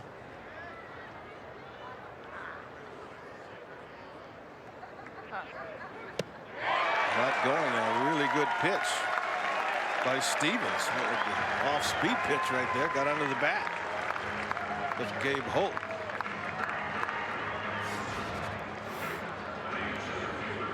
Michael McCann wanting the ball down. That's where he got it. Really good pitch. Good location. We've gotten Holt a few times this weekend with that same located either a fastball or the breaking ball.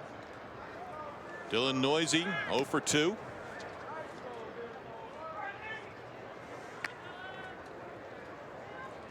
Three for 8 now in the series with 3 singles. But on base, he's walked 3 times. 6 walks so far today for Texas pitchers. Jumps in front 0-1. If he can stay right there with that breaking ball, they're not going to do a lot with that pitch in that location. Texas Tech has not fared all that much better today as opposed to the series. That one in the dirt, and the runner's going to move up. 1 for 10 with runners on so far today. And Fulford now in scoring position with less than 2 outs. You just get fooled sometimes as a catcher. You just don't anticipate the fastball. Michael McCann just didn't get down in position, catches him off the shoulder. It's just one of those scenarios when you call fastball, you just don't anticipate it in the dirt, and scoots by him. It goes as a wild pitch. Big part of that takes the double play away for Texas. Noisy in the air, short right field, and the first baseman Shaw takes care of it.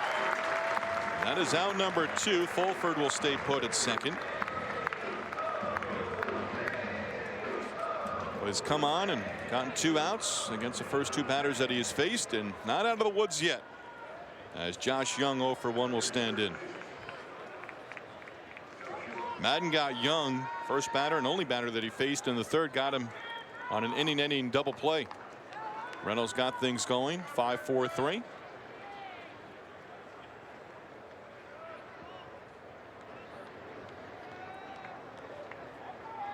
Red Raiders have left 5 on base through the first 4 innings. Line drive, base hit down the left field line. This one into the corner. Fulford will score. Young on his way to second. He'll stop there with an RBI double. Red Raiders on the board first and up 1-0. You know, you got a player of his caliber, you're just going to have a tough time just dealing with him. As a slider that stays up in the middle of the plate. You can tell he is not exploding running, but you make a mistake to a good hitter. You can see Eric Gutierrez, former player, now a coach. The Red Raiders have the lead. 7th run of the series for the Red Raiders. 7th to score by the walk. By getting on with the walk. Kennedy in left field takes care of Klein, inning over. Texas Tech leading 1-0, middle of the 5th.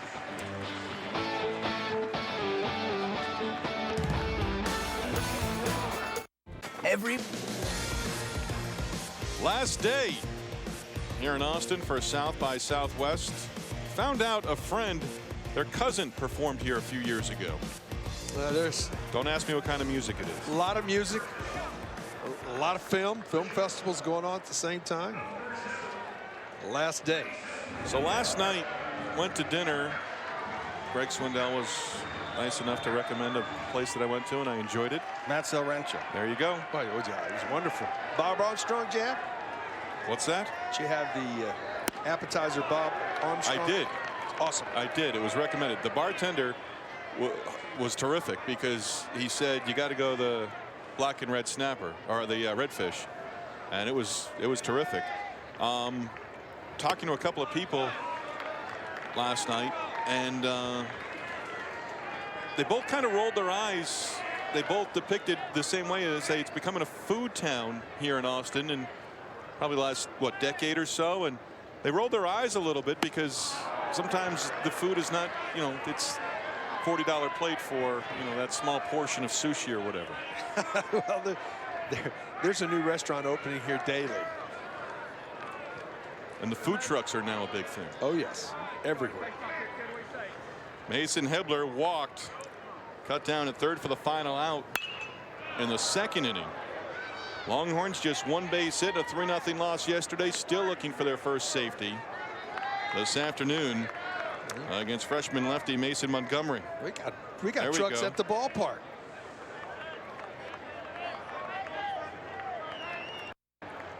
I'll blame it on the Red Raiders, the reason why I haven't been down there, because the lineup's sort of been a little late in the 12 o'clock hour today. Right on cue, look out. Souvenir outside the building. Through the gate. Past the food trucks. Montgomery last inning, 2-out walk to Zubia. Got Reynolds on a ground out.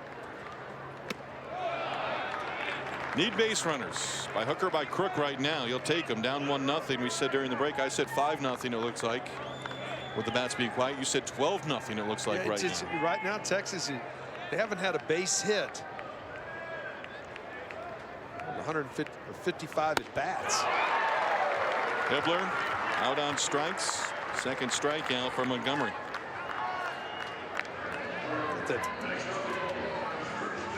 at some point you just have to relax. Right now you're starting to see Texas go out of the zone and swing it. Press. Starting to press. 0 hits in the last 12 innings. No runs last 16. No 2-out hits. Not a 2-out hit in the series. We've got a guy on the mound that's just 6 for 16 now in first pitch strikes and about 50-50 on pitch count, but has a no-hitter on the board.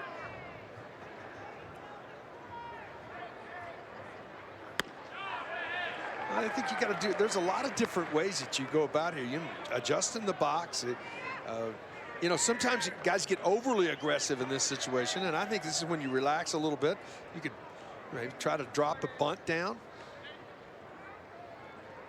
Warren and Young both back on the corners. 2 strikes now. Just look at it. Hitting is contagious, and when it gets infectious, you just see hits everywhere. And then when you can't get it started, it goes the other way as well.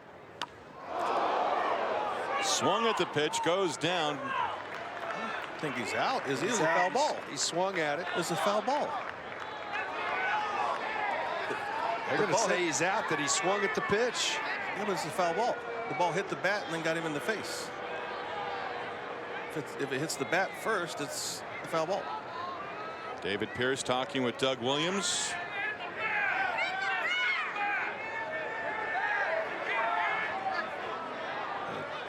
You're right. After seeing that, it catches him on the part of the helmet.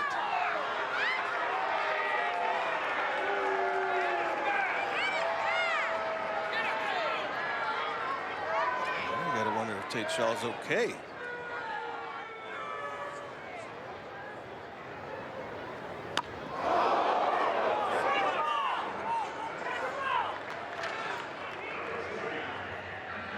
So 2 strikeouts in the inning, 3 on the day for Montgomery. David Pierce back to the first base dugout. Michael McCann at the plate. I think you're right too. You got to make sure Shaw's okay. Yes. I think that was the first sound we heard. The second sound was the helmet. And back to back. If he hit, if he made contact with the bat, it's a foul ball. Yes. When it hits your body. What Doug Williams is saying, and the reason he called him out, is he did not make contact with the ball, and the ball hit his helmet directly straight on a pitch that he it. swung through it.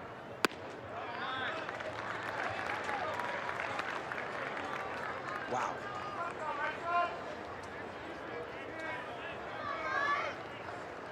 David Hamilton. Shaw right behind him. See Shaw pointing to his shoulder, saying it hit him in the shoulder first. It was shoulder, then helmet is what we heard. Looked like bat in fast motion.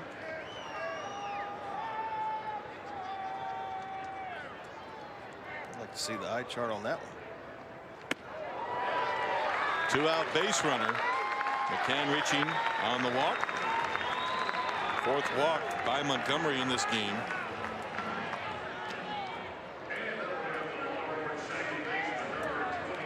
And Lance Ford will stand in and try to keep the inning alive. He struck out looking back in the 3rd, 0 for 1. Texas Tech a run in the top of the inning.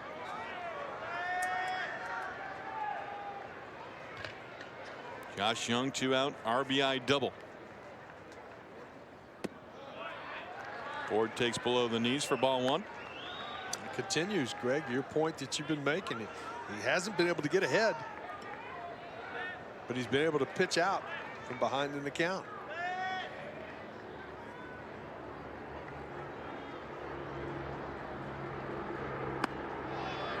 Falls behind 2-0 on the 9th place hitter. Duke Ellis would be next.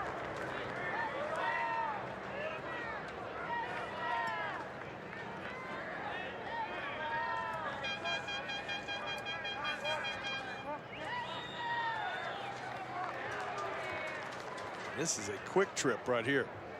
Tim Tadlock sprinting from the dugout.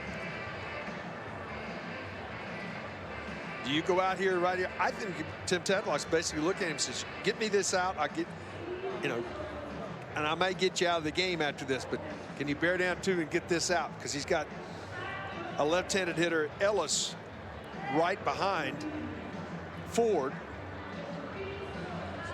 His last start, 5 innings against Wichita State, he went 95 pitches. Gave up just 1 run, struck out 7. Just 72 pitches in this ball game. Has gone 5 twice this year against Kentucky, and as you mentioned, Greg, against Wichita State a week ago. 2 ball, no strike count, 2 outs, runner at first.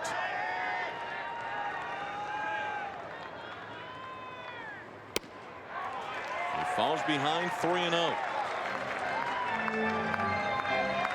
Well, as a collective, you said hitting's contagious, and also you can go into a slump collectively. But you don't want to give them any rhyme or reason to all of a sudden start getting confidence. Pours one in for a strike. All of a sudden, you just click.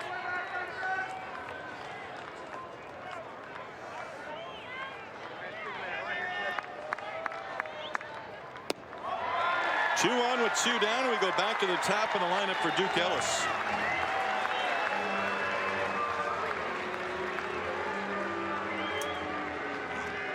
I believe Montgomery's last batter is right here. If he gets the out, he's out of the game. If he doesn't get the out, they will go to the bullpen. So John McMillan. We saw Duke last time put a charge into it to left field. Robbed of a base hit. Excuse me, the right field. By Dylan Noisy. Made a fine play. 0 for 2 in the game. Struggling to throw breaking ball, a fastball for a strike. That was a good call. He's struggling with the command of his fastball. Might as well go to the breaking ball. Sure. Got a better feel. Release. Duke Ellis just 1 hit and 10 at-bats in this series. Tying run at second base right now with 2 away. Texas does not have a 2-out hit in the series to this point. Going to need one here to tie this thing up. Well, we had the runner reach third yesterday in the 9th inning. That's the only runner in the last 2 ball games to reach that base. Ended up leaving the bases loaded and lost 3-0 on Saturday.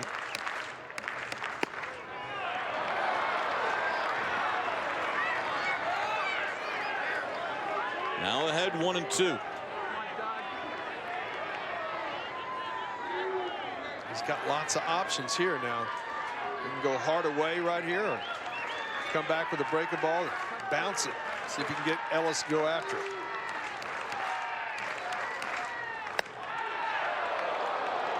Montgomery thought he had strike 3. A couple of steps towards the third base dugout. So did Warren, Klein, Baker, and Young.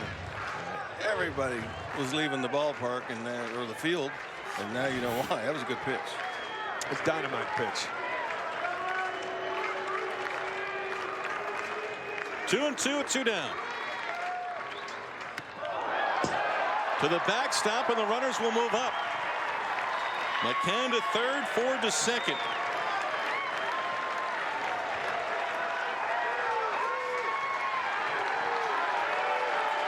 This is going to get the crowd involved in this for the first time. I got to go breaking ball.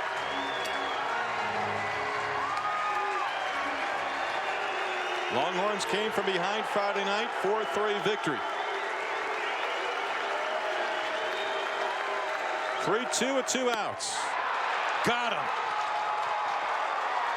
Ends up striking out 3 in the inning, and the Longhorns leave 2 in scoring position. 1-0 Texas Tech going to the 6th.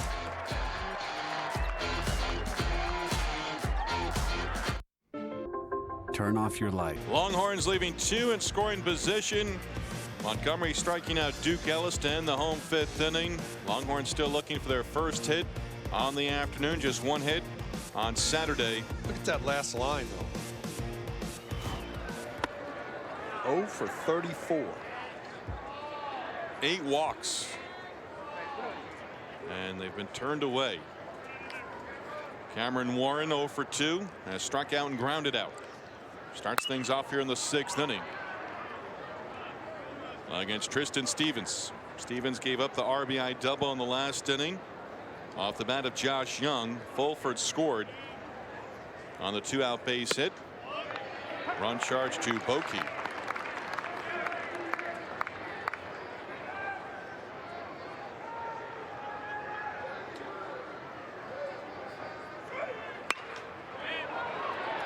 Skies one in the air to left field. Eric Kennedy drifting over to his left makes the catch right in front of Duke Ellis.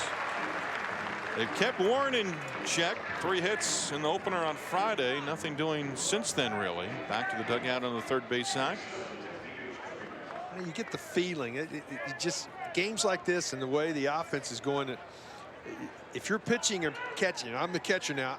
I've got to do everything I can do. I can't give up anymore. 0 more. It just ouch. Masters hit by a pitch and a 1-out base runner. Warren retired. First time today a Texas pitcher has retired the leadoff man in an inning. Hit the next guy. I think you might have got him in that guard. Yep. Just on the edge of that guard. Might have some ice on that on the bus ride home later today.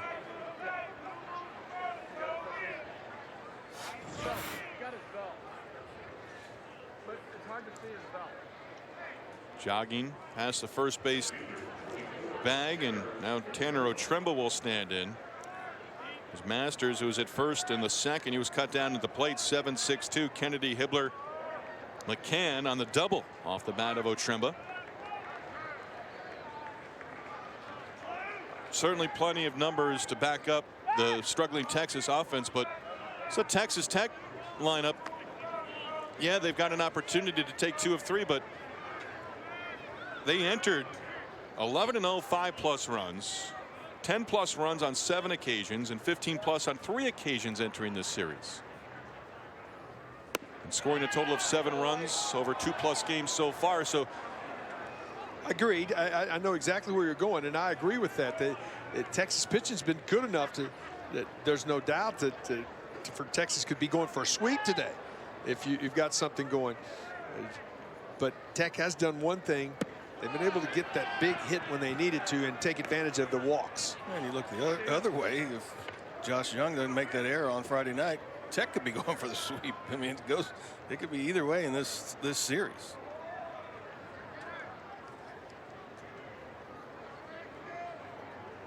Stevens behind 2-0 on Otremba. And that one got McCann, and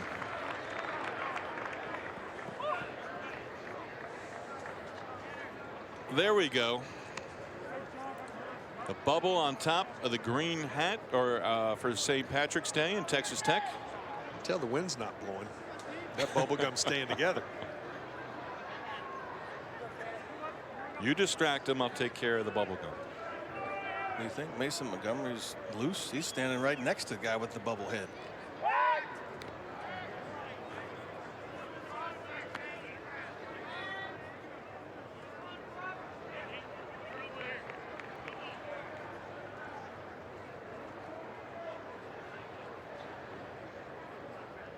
Stevens back to work. Fastball up. Otremba has struck out 15 times this year in 48 at bats. Walked in his last plate appearance. Young man with some pop. Future Cameron Warren, left fielder, but doesn't have as many inches as Warren. And he walks for the second time in this game, and that puts runners at first and second. Free passes again. The hit batter and the walk. Activity in the Texas bullpen ready to go. Mason Bryant was up a little bit earlier. Now getting hot. That runner's on base, young man. You better throw from stretch down there. Drew Baker stands in. First and second, 1 away. Baker now 0 for 10 in the series, 0 for 2 today. Made the final out in the 4th inning. I think you're going to see a move right here again. David Pierce out of the Longhorn dugout. We have seen this before, taking the baseball, and we'll see what happens here. And he wastes no time whatsoever. Takes the baseball from Tristan Stevens, and he'll head to the dugout. One out, two on here in the sixth inning. Red Raiders up 1-0 and looking for more against the Texas bullpen. Take a look at the happenings around the SEC. Their opening weekend in conference play. Mississippi State won the first two. They won Saturday in game one against the Gators down in Gainesville. Florida came back to avoid the series sweep. JT Ginn 10+ strikeouts for Mississippi State. South Carolina, similar to what we have here in a 1-0 game against number 11 Georgia. And how about the Aggies last night coming back against Vanderbilt? Vanderbilt had the game in hand, lost the lead. I think it was 6-7-0. 7-0. Aggies came back to walk it off in the ninth. And they're looking for the victory today in the series finale. And then you turn around, Arkansas coming to town out of the SEC for Tuesday night and Wednesday night here at the Dish. And they're 2-0 at this point at Missouri. They won the first two games of that series. They could be coming in here, coming off a sweep of an SEC opening. When you look at Mason Bryant, another freshman's got good stuff. It's one of those guys that you look at, can he command the strike zone right now? And that's going to be so important at this point because neither team's really getting a lot of hits in this series. No, not at all. But again, it's all about getting the ball over the plate for Texas pitching. Mason Bryant inherits 2 base runners. He's inherited 4 previous to this outing. 2 have scored. Baker looking for his first of the series, swing and a miss off the glove of McCann. That will move the runners up. Masters to third. And Otremba right behind him, moving up to second base. Just it's that swing on a ball that ran just a little bit. I would call that a pass ball. We'll see how it goes, but infield will have to come up now for Texas.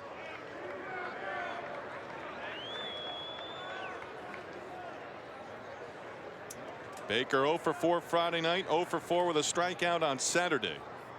0 for 2 so far this afternoon. Down to the count, 0-2. Chase to pitch up. If you've got a strikeout in your repertoire, and Mason Bryant's got that kind of stuff where he can strike you out, you need it right here. The best pitch way ahead. 0-2 count. You got to trust your catcher if you're going to throw that breaking ball in the dirt. But it has the ability to get a fastball by you.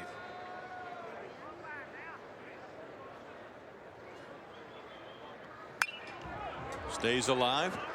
Just a little up. That ball's down a little bit. I think he gets him, but he just made just enough up. Baker was able to get a piece up.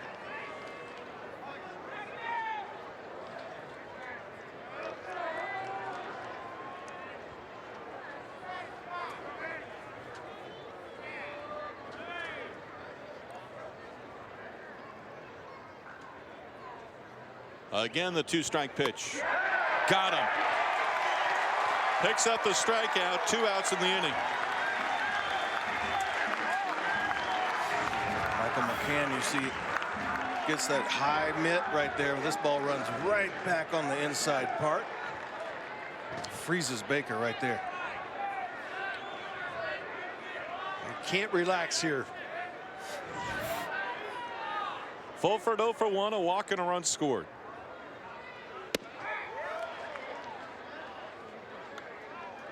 Cobb, Madden, Bokey, Stevens, and now Mason Bryant.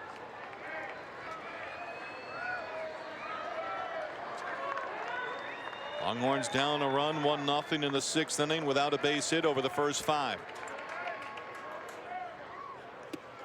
2-ball, no strike count. Ooh, that was close to getting by Michael McCann right there. This is the matchup you're looking for. You got one of the better hitters again in the country waiting on deck, and Holt.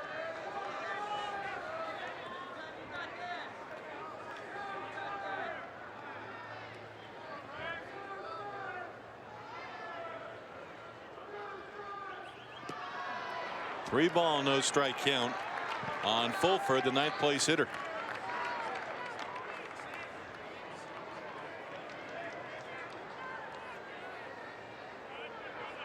Went right after Baker. Jumped in front 0-2. He fouled a pitch off, picked up the strikeout.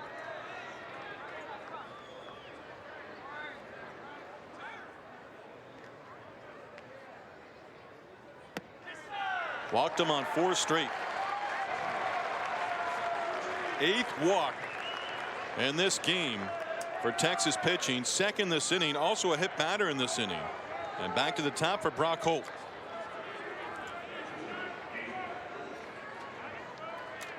Texas pitching has put themselves in a hole. I mean, right now you got one of the top hitters, like he said, the nation up.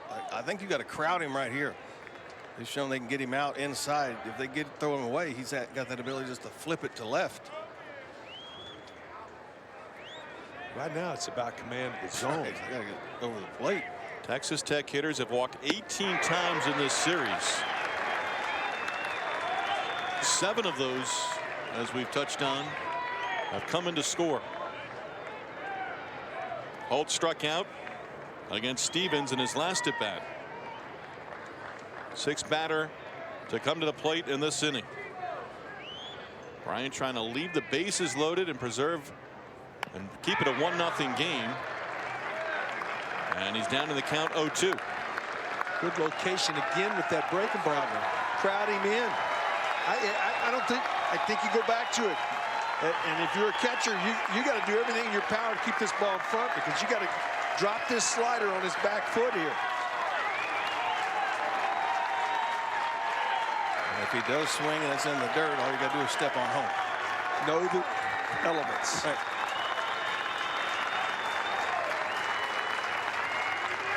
Mason Bryant deals the 0-2. In there for a called strike 3, and the inning is over.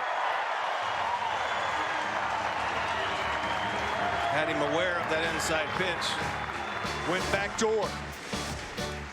He takes the breaking ball through the back door, and it's actually the fastball and freezes him.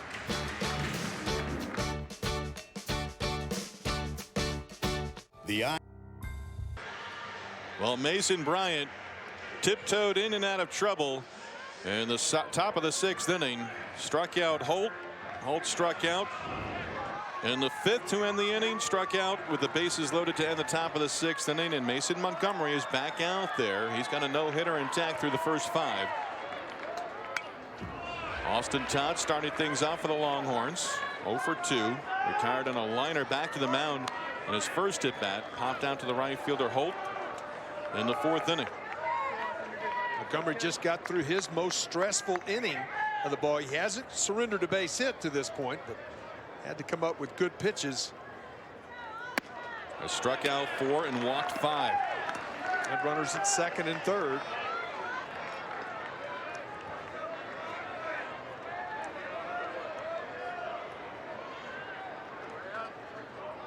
Longhorns have gone without a base hit since the 2nd inning last night. Only hit of the game on Saturday. A single in the 2nd by Zach Zubia. Did not have a hit the rest of the way against Killian and Clayton Beater.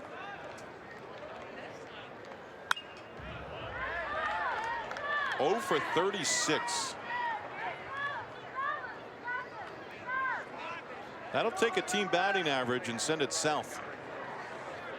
Especially early in the year.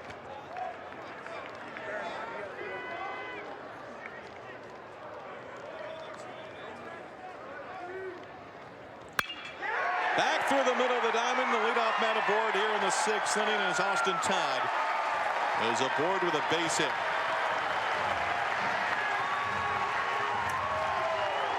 Well, we talked about something clicking, and Mason Bryant leaving the bases loaded in the top of the inning could possibly do that for the hitters. You're looking for anything. You need momentum, and absolutely. See that? Now, I would not be surprised to see Kennedy bunt here. Just go ahead and try to put some pressure on Montgomery. Try to get this thing tied up. Josh Young expecting bunt, way in at 3rd. Tim Tadlock out of the dugout. He's already made the call. Montgomery giving up his first base hit, a leadoff single here in the 6th inning off the bat of Austin Todd. Question real quick for you, Zeke. Did Tim Tadlock leave his left hander in the game because he had a no-hitter? I think so. He's thrown more than 86 pitches in a game, so I think he was leaving him in there until he gave up his first hit, or probably hit a pitch count if it got too high. But yeah, he let him try to go out there and continue what he was doing. Yeah. So Montgomery will exit with a runner at first here in the 6th inning. Texas Tech leading 1-0.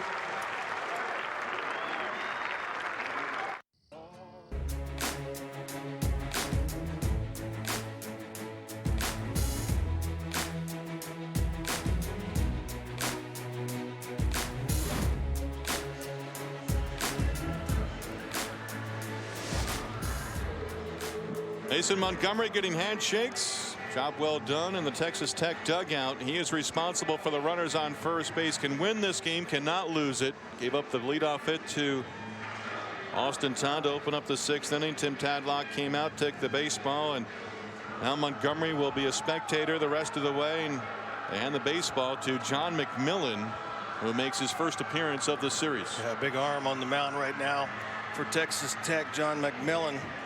Fastball can get up there in the mid-90s. Good slider, good changeup, but you're going to see a lot of heavy fastballs right here from Big John McMillan.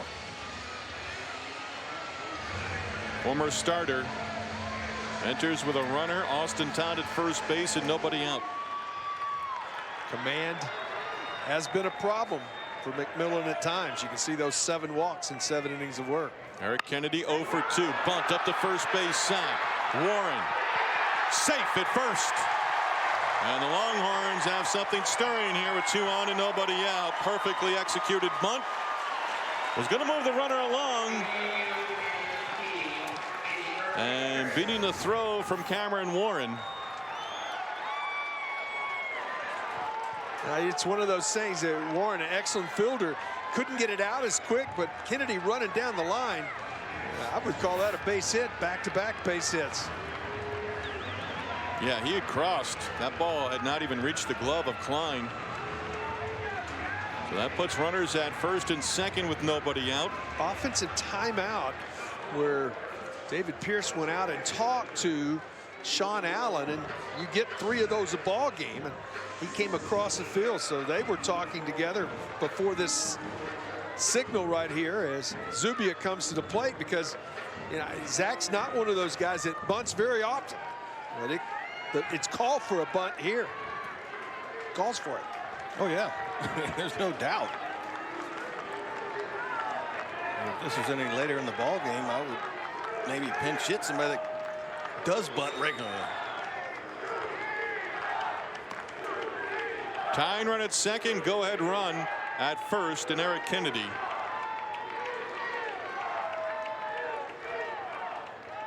McMillan wheels back towards second base. So that situation, even if you're not going to bunt and they do that kind of move, square, slide your hands up the bat square, like you're about to turn around. Yeah, square. That's what they were looking for. Warren way in at first base.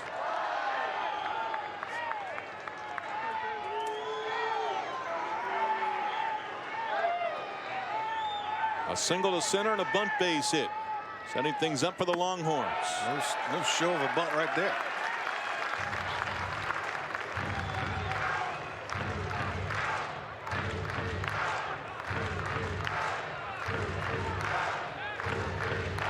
Longhorns have not had an RBI base hit in this series. Just 1 for 8 with runners in scoring position.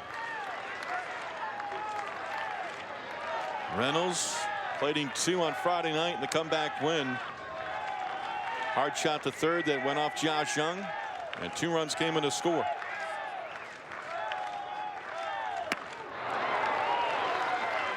Good heater there, and the count of ball and a strike.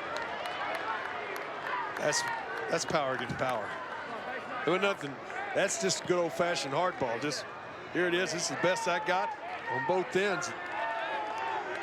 But you don't need to hit the ball out of the ballpark right here. Used the whole field. He's been swinging the bat well.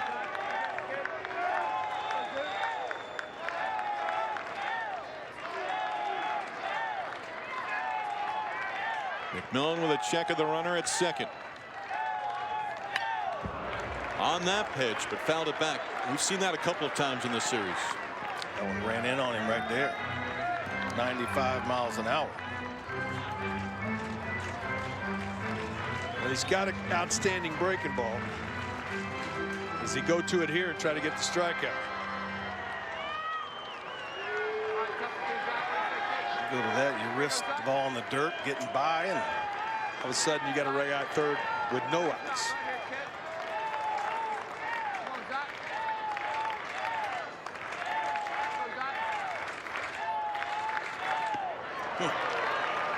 That one went about 56 feet. Really good block back there by Fulford. Wow. That ball hit way out in front of the plate. Fulford has gone the entire way, like Michael McCann for Texas, behind the plate in this series.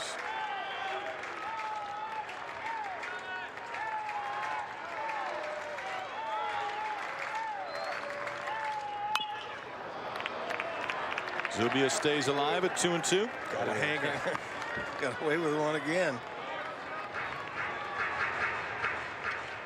Well, I got to throw my best fastball outside right here if I'm McMillan. If not, you throw it in the dirt like you did the breaking ball, or that one you hung it because you threw the one in the dirt before. Trying to get it to a spot. Well, just throw that 95-mile-an-hour fastball. Has the sign he wants. 2-2. Got him. He went back to it again, the breaking ball. Well, you just see the entire sequence. You got a guy coming into the game. He's got great fastball. Misses inside there with the fastball. Comes back with a really good one. He swings through. Fastball ties him up inside. Then he goes to the breaking ball. This one not even close. Out in front. Next one's a hanger. And then comes back with an outstanding one to get the strikeout. 3 fastballs, then 3 curves. No pattern back and forth. Ryan Reynolds stands in. 0 for 2. Has grounded to first and grounded to second.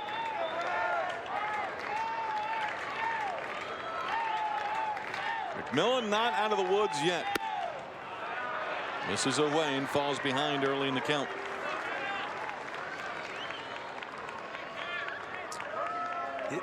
For me, this is a great pitch to hit on for Ryan Reynolds. You don't have to try to swing hard. He's been doing a great job all year left-handed going the other way, Greg. This is one you know you're going to get fastball. Probably going to be away from you. Try to drop the hit on it, drive it to left center. 1 for 13 last week against Stanford in the 4-game series. 0 for 9 so far through 2+ games against Texas Tech pitching.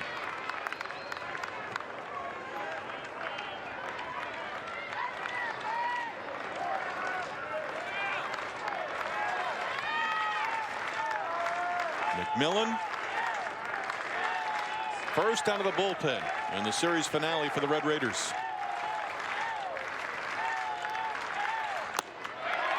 Three ball, no strike count. Mason Hibbler stands on deck. And you have the reputation as a pitcher that, oh, Gwen, he's got outstanding stuff, but he struggles with command. You got to take maybe 1, maybe 2 here. Oh, yeah. Yeah, you can't. No way you green light it right here.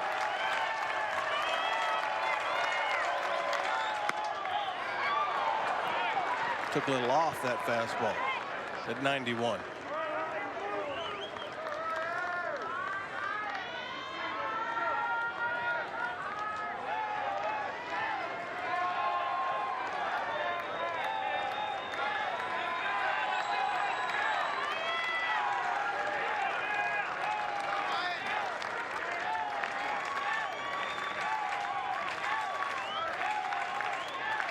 Three ball, 1 strike pitch coming to Reynolds.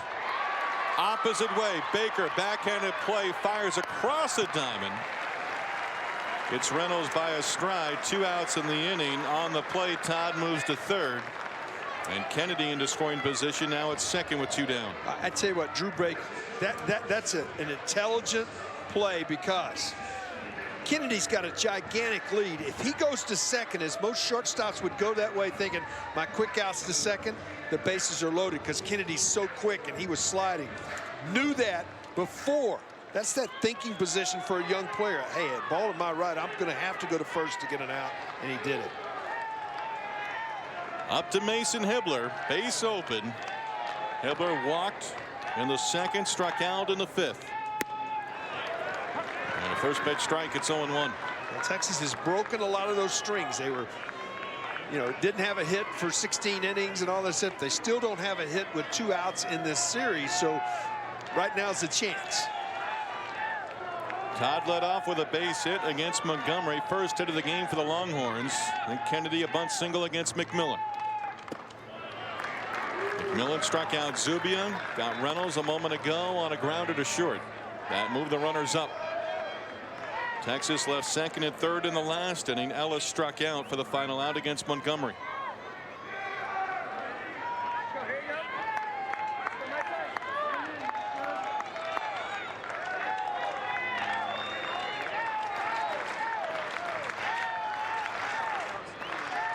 McMillan delivers the 1-1 off the corner, and a 2-ball 1-strike count.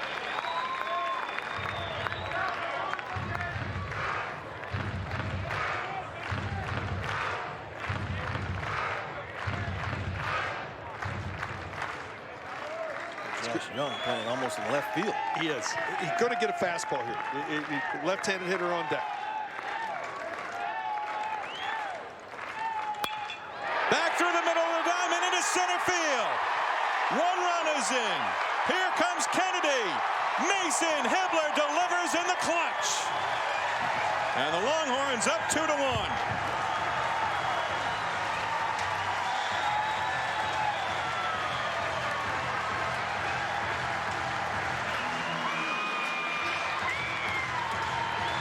Work to get counts, and you work to get counts against a guy that's got great stuff. It was a dead fastball count. And Mason Hibbler didn't try to do too much with it. Got a ball down, drove it right back through the box. First 2-out hit of the series, and Texas has a 2-1 lead. Here's Tate Shaw.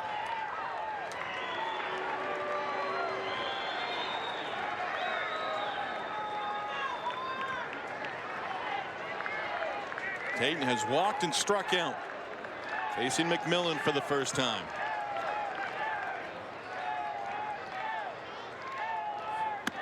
First run charged to Montgomery. 5+ innings, 1 hit. A run, 5 walks, 4 Ks.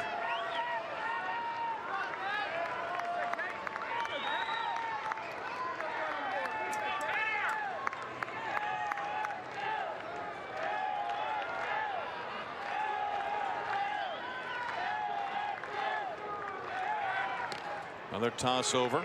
The first runs of the series. First Texas RB, yeah. have got a hit to drive them in. And it's the first run in the last 17 overall anyway. I think they're breathing a collective sigh of relief in that dugout right now. Feeling a little less antsy. Inside. There hasn't been tremendous offense. On either side. On either side in this series, that one threw hard enough that broke the mitt. You got to go get another one. That means you got to throw your gamer away. But you got a great count right there, and Hibbler is a good high ball hitter, and he was setting dead red. You can throw, and then the throw not even close. But that's what you do. You got a guy that struggles with his command, and he falls behind you. You got a left-handed hitter on deck. You got to be sitting on 1 pitch, and that's what Hibbler was doing on the high fastball. And McMillan down 3-0 to Tate Shaw. I think there's a balk being called. Yep. So that will move Hibbler into scoring position. A second balk called of the series. The pitch will be a 2-0 count, I believe. 2-0 count. Yep. And no pitch on the balk. Yeah. It's a runner in scoring position with 2 down. Hibbler a few moments ago coming through. And they'll put him on.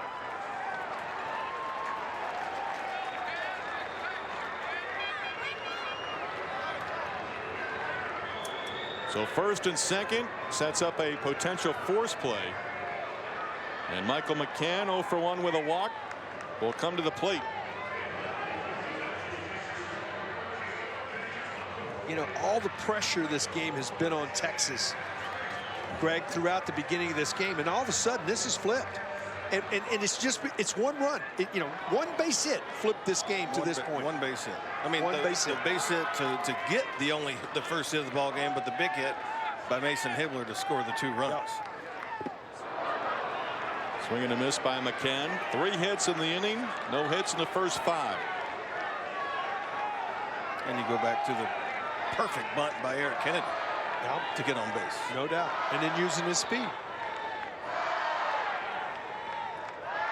Texas, its first run Friday night in the 5th, 3 in the 6th inning. Did not score yesterday.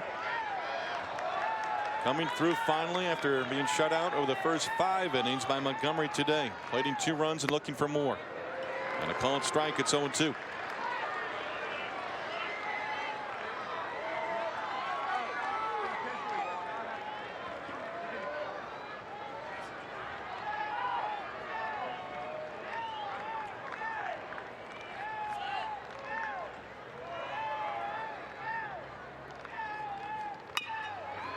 Opposite way and foul. That was good reaction from McCann, because that locked you up right there. You're 0-2. You're expecting gas in the upper 90s, and you have to react to the Uncle Charlie.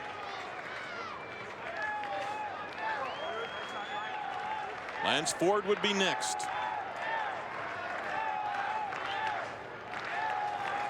Michael McCann, 7th batter to come to the plate in this inning for the Longhorns. Upstairs, the runners go. Throw to third, gets away and goes down the line. Hibbler scores. And all the way to third is Shaw.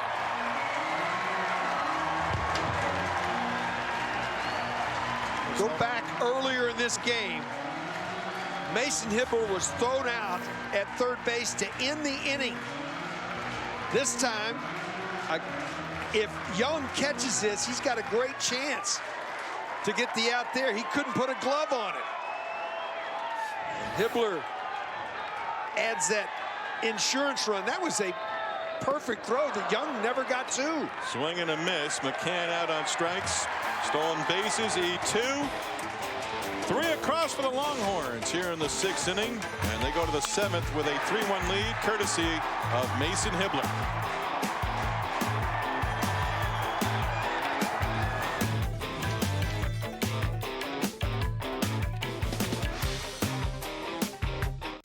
Longhorns up 3-1.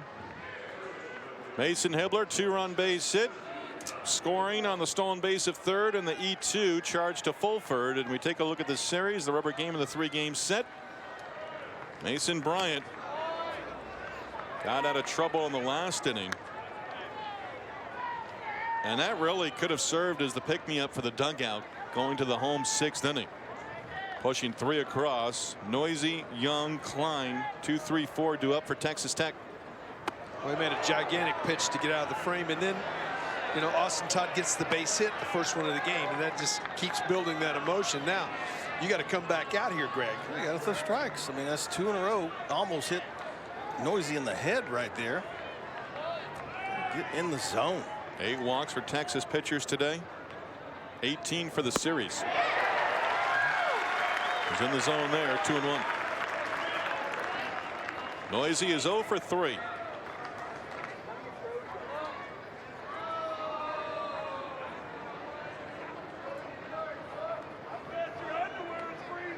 Texas Tech with the leadoff man aboard in the first 5 innings.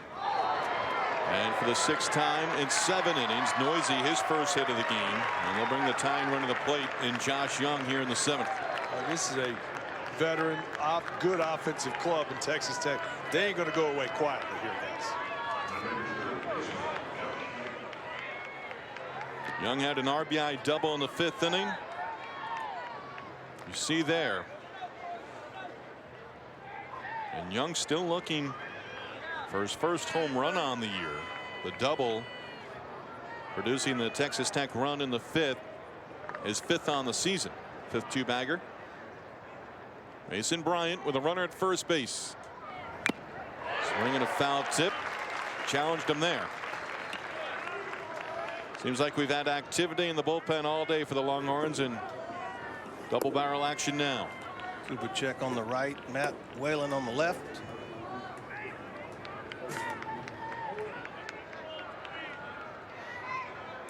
Cole Quintanilla went 2 innings yesterday. Cameron Fields 3 scoreless in relief in the 4-3 victory in the opener on Friday night. Fastball and in front, 0-2. Well, the book is to crowd Young. He likes the ball out over the plate. Likes to get extended. You can get above the bat right here with a good fastball.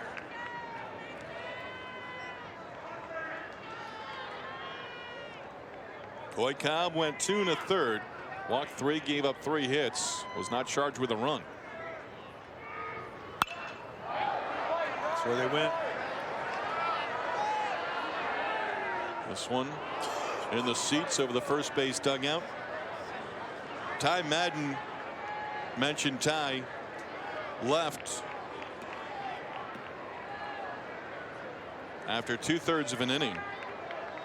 He walked the leadoff hitter, got a ground ball double play off the bat of Young in the 3rd, walked the leadoff hitter Klein in the 4th, and gave way to Mateo Boki. And now Phil Haig will pay a visit to the mound here with a count 0-2 on Josh Young. But Ty Madden, we saw him in the dugout sort of grab at his right shoulder. And obviously nothing will be known, maybe not even after the game, in the coming days with Ty Madden.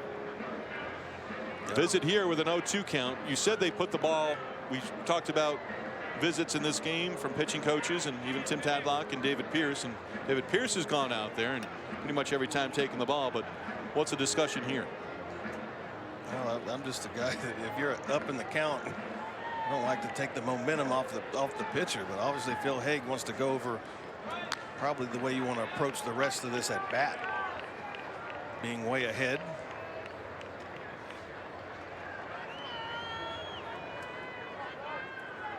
Mason Bryant, the 5th pitcher used today by the Longhorns, and none of us right now believe that he'll be the last. Over the head of Young into the backstop, and Noisy will trot down to second base. Just trying to overthrow a breaking ball right there. Came out underneath it, and all of a sudden now it's 1-2, and you're going to get 3 shots, even though it's a 1-2 count. An excellent hitter's a 1-2 count, but you're going to have 3 shots with a man in scoring position. Last at bat, he got the double on the breaking ball, did Young. Mason Bryant struggling to find that breaking ball. Still got to throw it again. 0-2 to 2-2.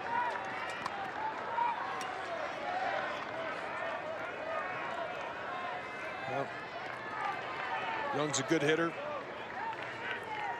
My mind is a hitter right now. Can't get the breaking ball over. I'm looking for the heater.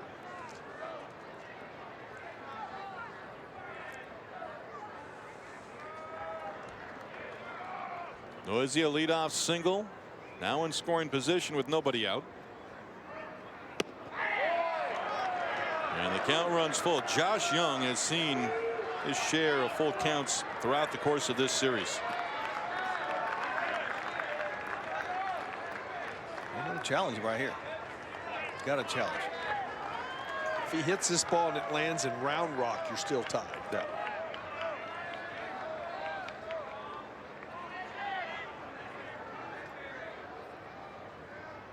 A long look towards second, and the payoff pitch will do it again. Good location, tied him up that time. He was fortunate, was Young to get back to it. Texas Tech 1 for 10 this afternoon. That 1 base hit off the bat of Young, who was at the plate. Delivered the game's first run with a 2-out RBI double in the 5th inning. 8th pitch of the at bat. Bryant to Young. As Noisy dances off second, and he lost him. Was ahead 0-2 in the count. It's almost as if a couple times in this series we saw Bryce Elder do it early on Friday night, ahead on Josh Young, and then all of a sudden they realize it's Josh Young up there. way ahead. You get the visit to the mound. You just took the momentum all out of the at bat. And David Pierce saw McCann leaving the home plate area, heading out to the mound. Noisy a leadoff single. Young working a walk after he was down in the count, 0-2. 9th walk of the game, 19th of the series for Texas pitching. Well, they've walked a batter. Guys have Texas pitching in every frame except the second in this ball game. That's we talk about it on the top of the game, that you just have to limit your walks. There's times when you want to walk someone, but this is a struggle for Texas today. Matt Whalen going to come in this ball game for Texas with 2 on, nobody out. Texas trying to hold on to the 2-run lead.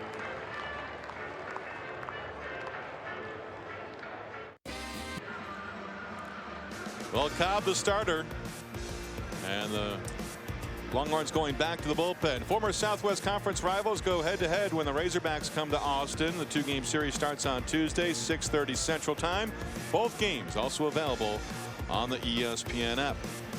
Cobb, Madden, Bokey, Stevens, Bryant, and now Mr. Whalen is on, and he enters with 2 base runners and nobody out. Sophomore out of Houston. Really good changeup from Matt Whalen. Could be expecting a bunt right here. Really good athlete on the mound. Gets off the mound well. I've seen him start a couple games and throw really well his last 2 times he's been able to start games. First time he's been in the relief role in a while. You're in the 3, 4, 5 spots in this order. 2 left-handers do out of the next 3 hitters. Much like we talked about with Zuby at the plate, you're going to take one of your guys right here. It's been one of your best RBI guys on the season in Klein, and you've really handled him pretty well over the course of the weekend. Texas is going to anticipate bunt, though, just as you mentioned, as Tate Shaw way up. I just don't believe you can play this close if you're Tate Shaw. Klein 0 for 1 has walked twice in this game. And Whalen immediately falls behind a ball and no strikes. 9 walks today for Texas Tech hitters, 19 in the series. A big offense. Yeah, Shaw way back now. He was really close. Noisy got the inning going with a leadoff single. 1 ball, 1 strike count.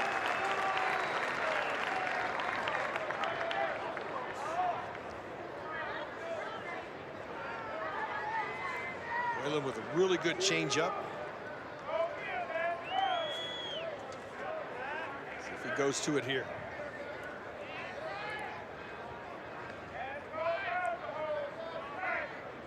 Long look towards second. Slice foul opposite way, and Matt Whalen now ahead. A ball and 2 strikes as Klein continues to go with the eye black. And the Texas Tech on both cheeks.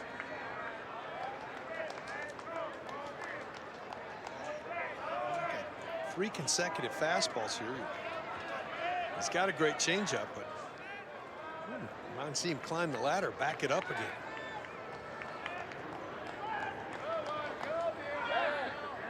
Thought might go back towards second. A couple of pitches prior, just giving 1 look.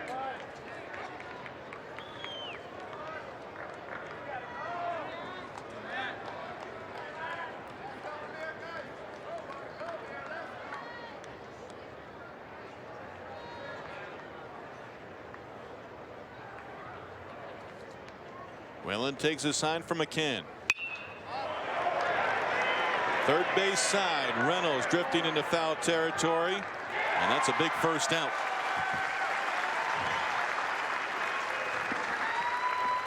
Brian Klein hit a foul ball into the stands just a second ago. You see he's going to toss it up in the stands. It's going to get to the 3rd row, but what's the little man in the front row? Come on, Dad, what's wrong with you? Get up, give me that ball. That was. We're all parents, and we've all had that look. He's got to live with that one for a while. He's going to get that at breakfast tomorrow.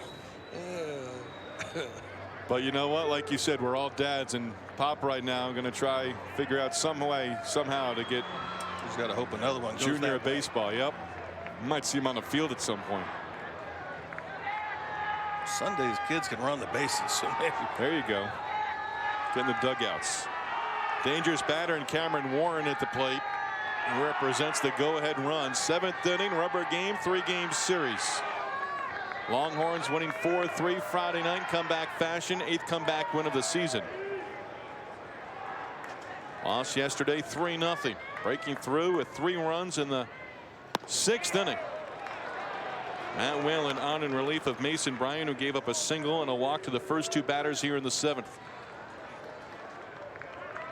Texas done a good job against Warren. A great offensive player. You said 3 hits Friday night. Since then, hitless. And you'll take 3 singles.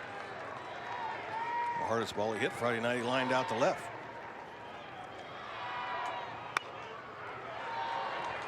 First base side and into the screen above the dugout. Dylan Noisy almost deked Josh Young right there. Started to take off, and Young was almost halfway to second. There's a happy one. I'm not going to blame anybody on that one. Great reaction. Bring the glove, and you can be rewarded. They both got one. Matt Whalen facing his 2nd batter since coming out of the bullpen.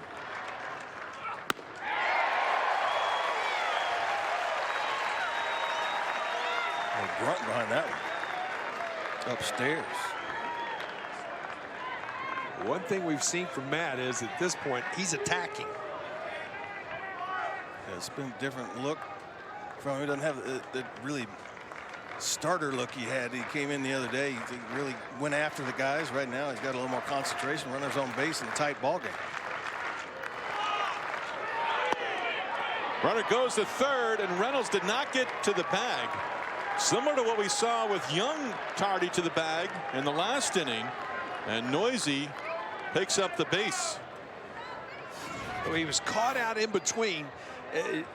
Was Noisy. He was caught, and then Reynolds really didn't know he was going. He thought he was starting and stopping. We did start and stop and then win again. And because of that, because of the start and stop, Josh Young's still on first base. Yeah. Double play is still in order here.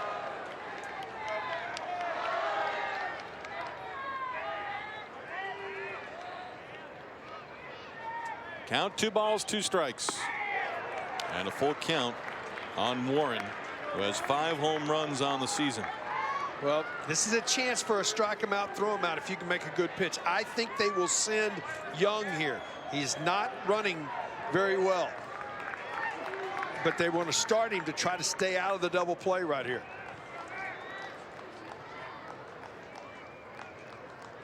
With 1 out, the payoff pitch. Warren stays alive. He is not running well enough even to do that. No. He took 1 step and said, I don't think he can do that. So double play opportunity to make a good pitch, make a double play, and get out of it. Tim Tadlock said on Friday the one fear was if he tried to push it on a ball down one of the lines or in the gap on an extra base hit. He's running here. He stopped. And he stopped. If he understood and recognized as he peeked back in that Warren had spoiled it foul.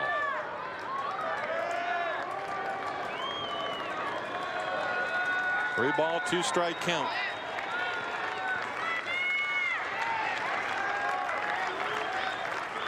For the second baseman right behind the bag. Giving a look over there. You never know. Good idea right there. If you're going on first movement, he could have been jumping right there.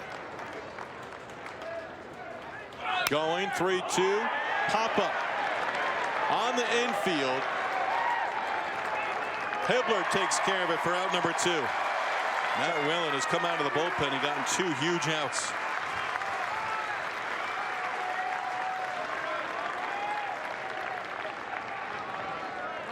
That was a gigantic out. Still got another one to get, though. You can't. Sometimes you go, oof, got third. I got that second out. Still got another one to get. You also got to be aware it is the 7th inning. They could try to steal another one right here by sending Young early, try to get in a run down and just get a run out of this. Tim Tadlock likes to do a little trickeration every once in a while. If we're in the 8th inning, do you think he'd go with the idea of pinch running for Young at first? Yeah, I would think he's the tying run, but we are where we are. He's got a great chance of having another at bat. Right. Masters skies one in the air, first base side. Giving chase is Shaw and Ford, and out of play. You can see Austin Todd's done a great job playing right field for the Longhorns. And that's one of those times that you get in this time of the year in late March and you get late afternoon like this, right field can be really tough to see the ball. He took off, and then you could see him try to shield his eyes because he lost it for a second. Right up over this Texas Tech dugout in the clamshell. That's where the sun starts to set. You see the shadow starting to creep. 1 ball, 1 strike count on Cody Masters, hit by a pitch in the last inning and left stranded at third base. They're starting to creep over the warning track by the dugouts.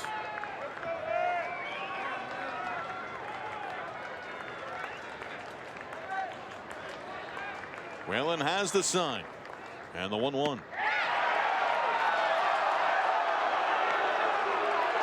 Doug Williams, he's heard it from both dugouts throughout the course of the afternoon. Right now he's hearing it from the Longhorn faithful.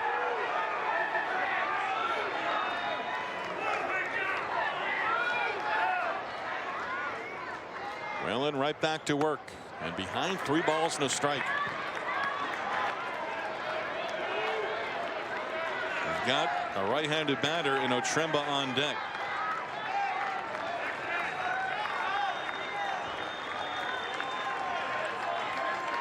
A walk here would put the tying run into scoring position.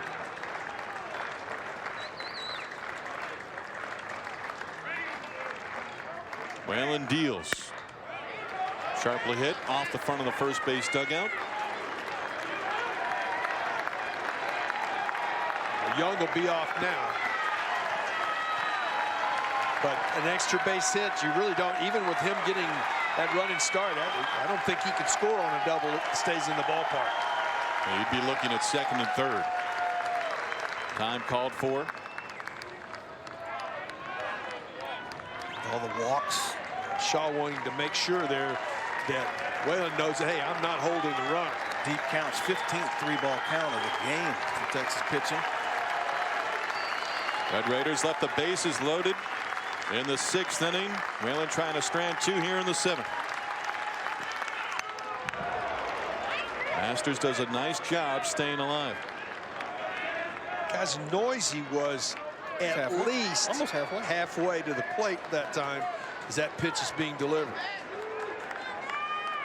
I got to step off if I'm Matt in that scenario. Well, Noisy is doing exactly what you would want him to do, is step off. He's able to look right at it. Young takes off and he gets to second base. Well, that's a stolen base we didn't anticipate anybody getting when a man's having a tough time with a quad. So he picks up 90 feet. And with 2 outs, a 3-2 pitch coming once again to Cody Masters. Into center field. Ellis in his tracks, inning over. And Whalen leaves 2 in scoring position here in the 7th inning. The 2-run lead stays intact. Stretch time here in Austin on St. Patrick's Day. Matt Whalen does the job. 3-1 Longhorns.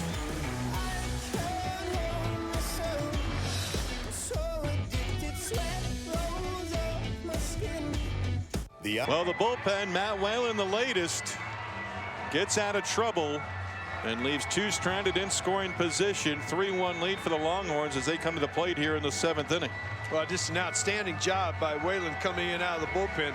You saw as we left to go to break, he was an excited young man. Oh yeah, I mean, when he came off the field. When we went to break, I'm like, that's pitching 101 right there. You come in, you know your job is to throw strikes, and you're going through the heart of the order.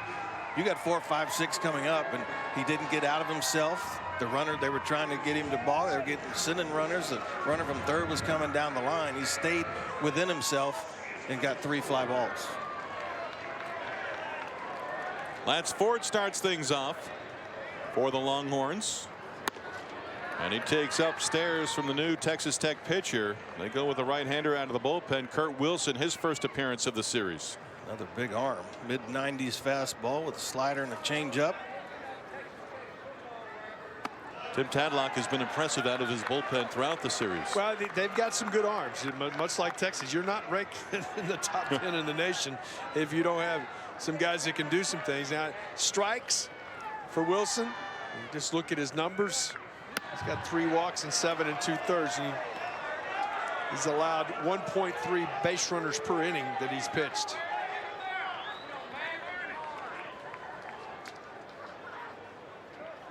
Lance Ford 0 for 1 with a walk. 9-1-2 due up for Texas here in the 7th.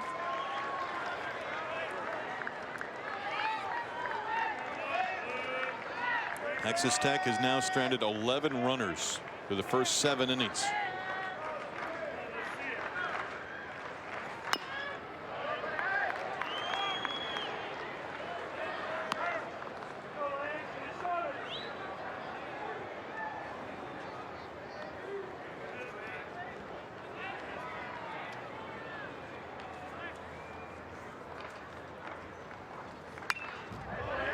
Stays alive. Ran that one up to 95.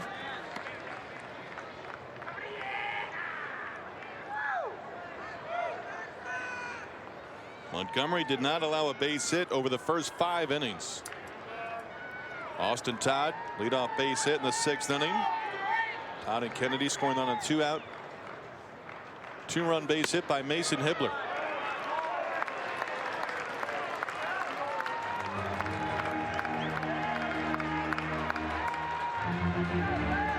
A single digit on the back of a pitcher. You okay with that? I'm not. You're not. I didn't think you would be.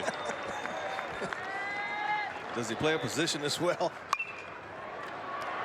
Third base side, Young in foul territory. Right up against the short wall, makes the catch to retire Lance Ford.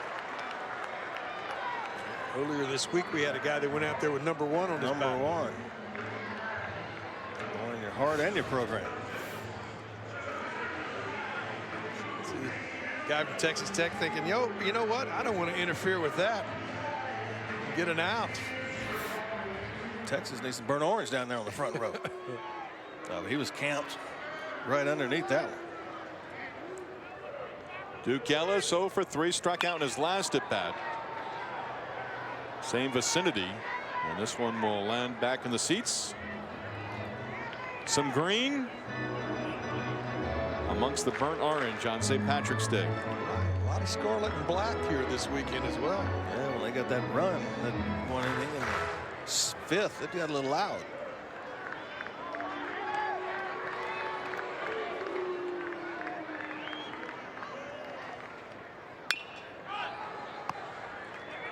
Pounds that one in the ground right at home plate. Matt Rutherford, the old equipment manager here at baseball, now with football. His wife Shelly, she's a Red Raider. So they got the house divided going this weekend. Okay, yes, they do. Greg, I'm just going to get to it. 93, 95, 96 with the fastball and the changeups at 80. That's too big a range for me. We're going to get to it after this pitch. That is a big difference. And so you've got to show, you're going to show me as a hitter that you've got to slow something down to slow the velocity down that much. Circle change, you have the same arm speed. It should be about 6 to 8 miles an hour difference.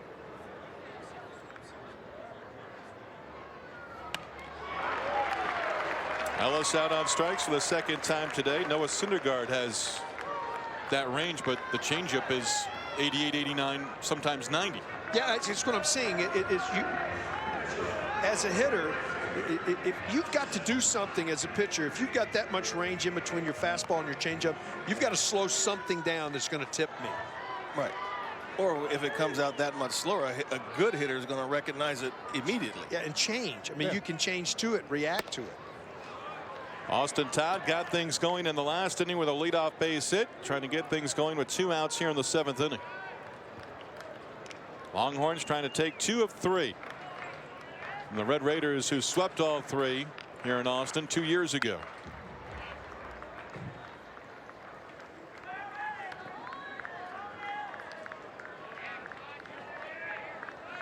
Well, Todd got this all going with that base hit. It started to, you know, we talked about it being contagious. Well, he got it going. The speed of Kennedy got the next one, and that sort of set the table for the Hibbler base hit.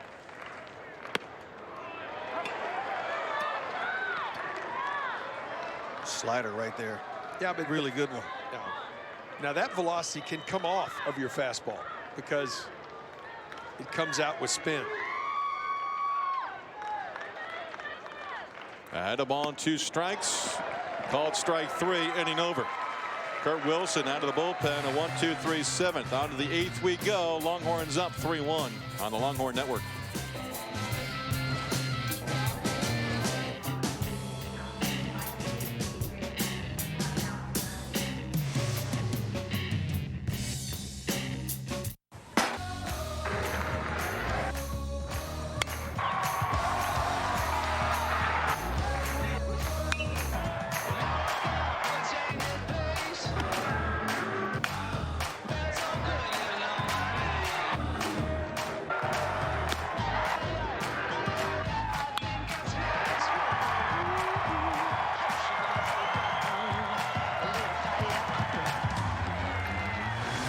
We've had a great weekend and a record-setting weekend.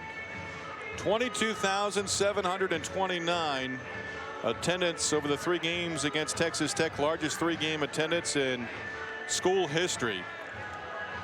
7,390 the attendance for the series finale. They've seen some terrific baseball.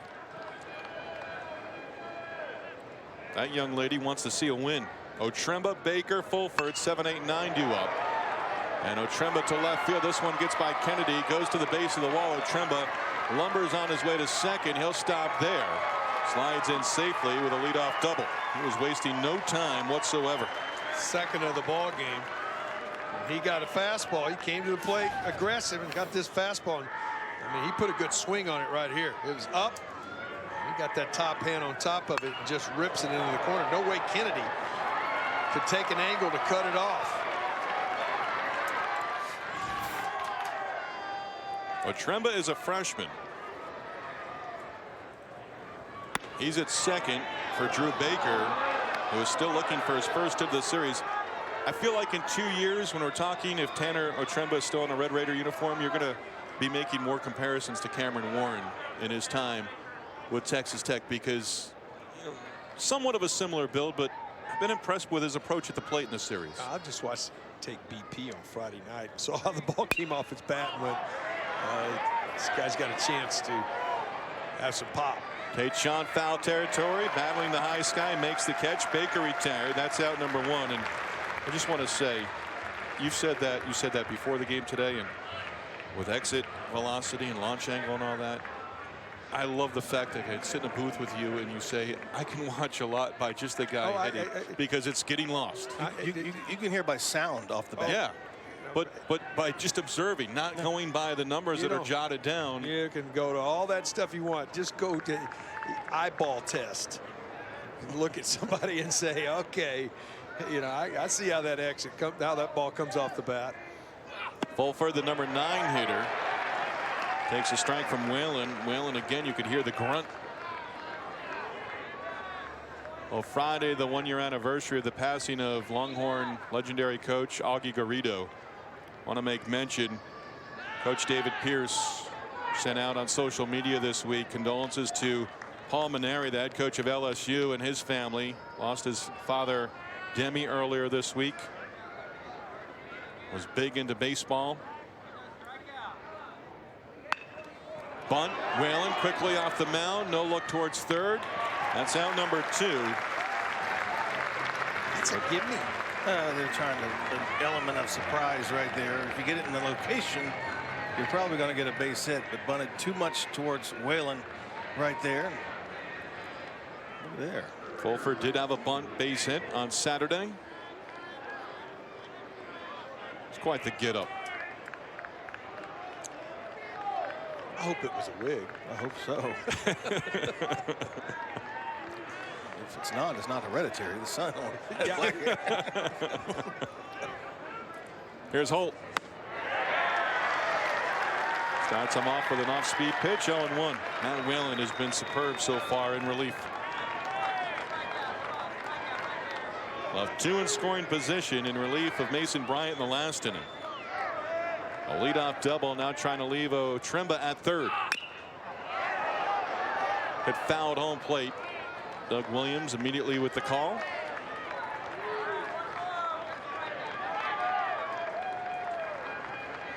Have you heard the grunting before, or is this something new? It's new this year. Okay. I really like it. That means he's putting max effort into it. He's learning to do it when he throws that changeup too. That'll really throw him off. Yeah, he's got to learn to do that. Right. Yeah. Because at one you're trying to let up a little bit, but with the grunt you're trying to let it all out. Well, one of the greatest right-handers that ever towed the rubber. I think I know where you're going here. When he let it go, sometimes you could hear that. Oh, Mr. Ryan. yes, sir. You also When heard you're a lot of standing things at after it, it. when you're standing 60 feet 6 inches from it in the batter's box, Just added to the intimidation. The ball was probably there before he grunted. 2-ball, 2-strike count on Brock Holt. Noisy on deck.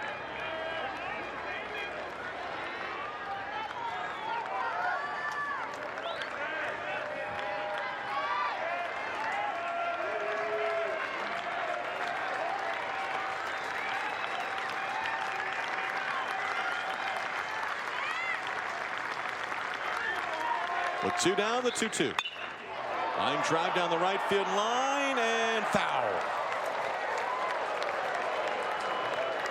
On the warning track by just a few feet.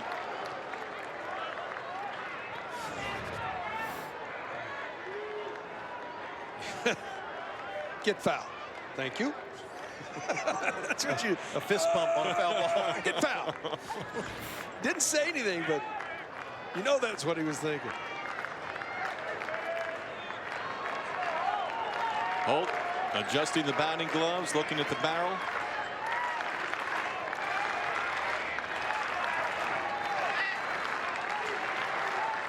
Chokes up on the bat. Fly ball right field. Todd settles under it. Inning over. Otremba, a leadoff double, left at third. Matt Whalen pumped as he goes into the first base dugout. Longhorns up 3-1 as we go to the bottom half of the 8th inning. Whalen does the job. And Whalen doesn't have to keep this one foul. That's in the glove.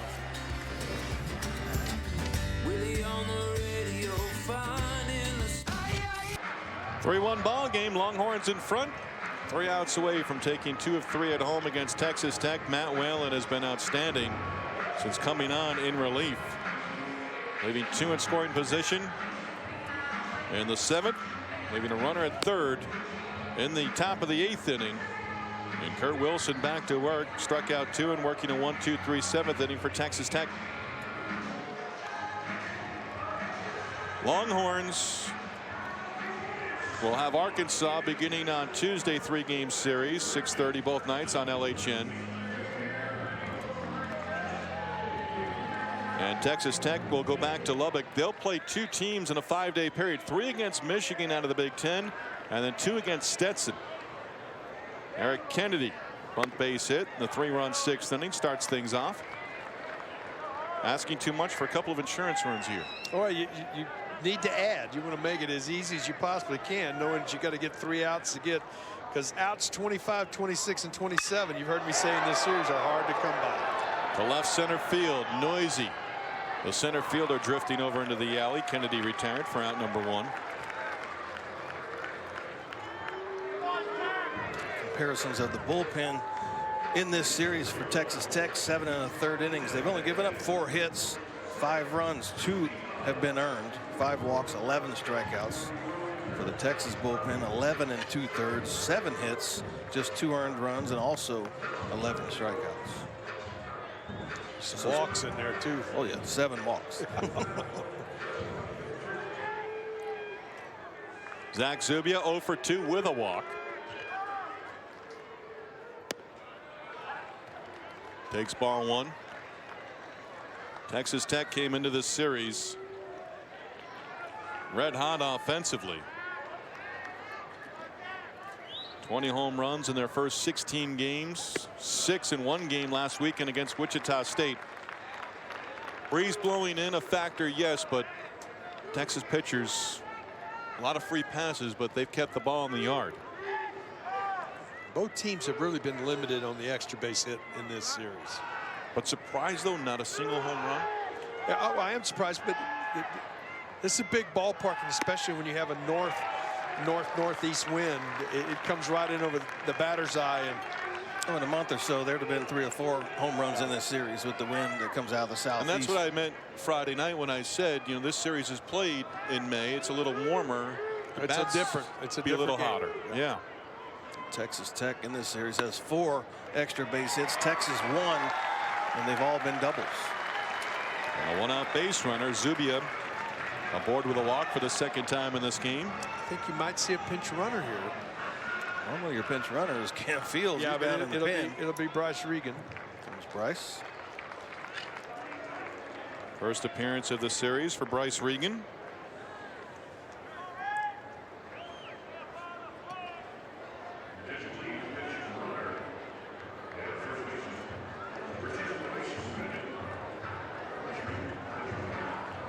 Ryan Reynolds will stand in with a runner aboard and 1 down. He is 0 for 3 with 3 ground ball outs. Looking ahead to the top of the 9th inning. Noisy, Young, Klein, 2, 3, 4 due up. Well, you said Johnny Holstaff, and I think we have a true definition of that on the Texas pitching side. Cobb, Madden, Bokey, Stevens, Bryant, and Whalen. Tim Tadlock is out of the dugout, and they want to pay a visit to the mound. He may have seen something with Wilson.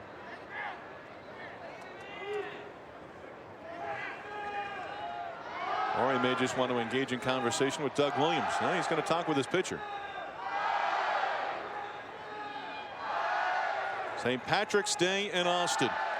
Well, sometimes you look at they're watching velocities, and you know, if all of a sudden the velocity changes a little bit, I think this is a delay tactic myself, but that's just my opinion. But you know, medical staff is out there. They ask him. Bryce Bonin throwing in the Tech bullpen. Transfer from Arkansas.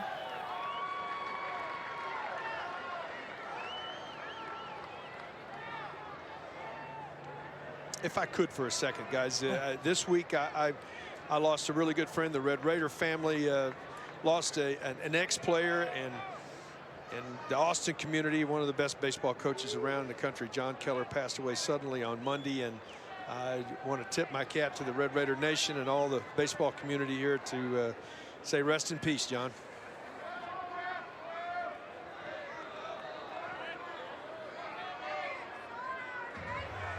But that was a delay tactic. Well, in my opinion, they didn't have anybody up, and now that they're going to, you know, you're going to go check on him. He didn't even bring the medical staff until he was already on the mound. Immediately, and then Tim Tadlock walked back in the dugout, and the trainer stayed out there. Yeah. There's some information that the trainer had. Well, yesterday we saw him take a ball off the scoreboard, paid a visit after they had given ball 1 to open up an inning. Runner at first. Here's Reynolds again.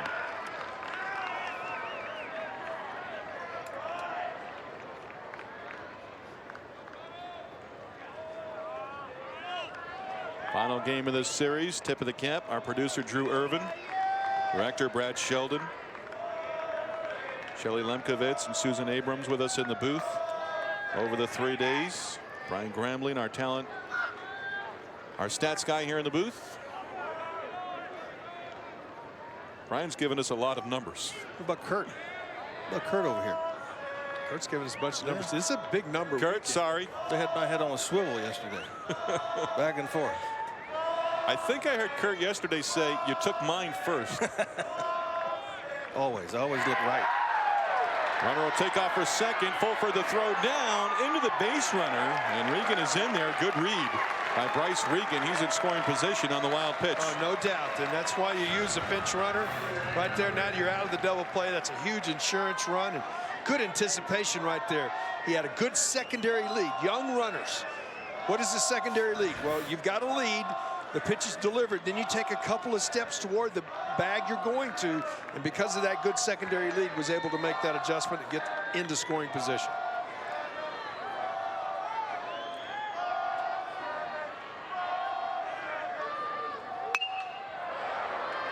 Reynolds to right field. Hope battling the high sky. Comes in, makes the catch. Regan fakes the tag. Throw comes all the way across. Wisely held up. And now he's there at second base with 2 down. Well, I tell you what, you look forward to next inning. I'm always peeking ahead.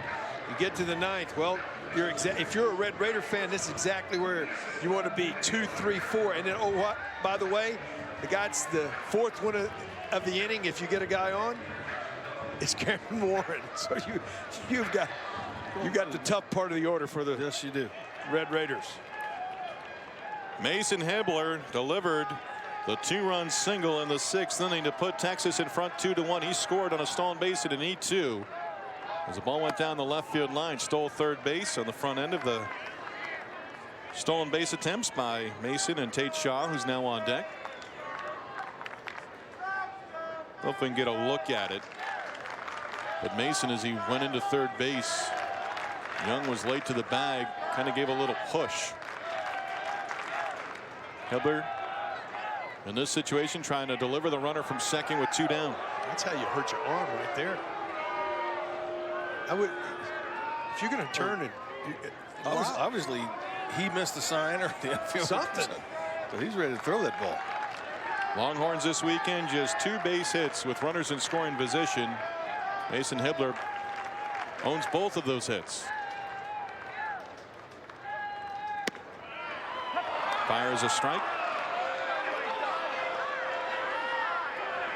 Montgomery, McMillan, Kurt Wilson for his 2nd inning in relief for Texas Tech.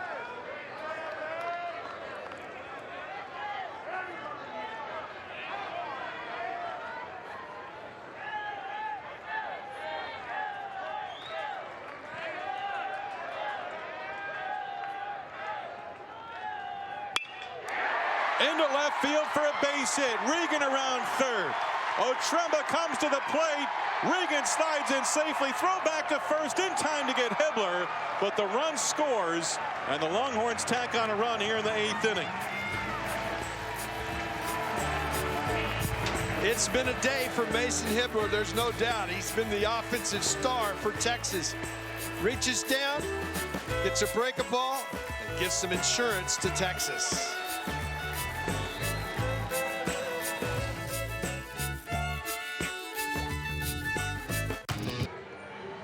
Record crowd on Saturday, a record-breaking weekend in terms of attendance here at the Dish. 4-1 ball game, top of the 9th inning. Longhorns 3 outs away from taking 2 of 3 from the Red Raiders.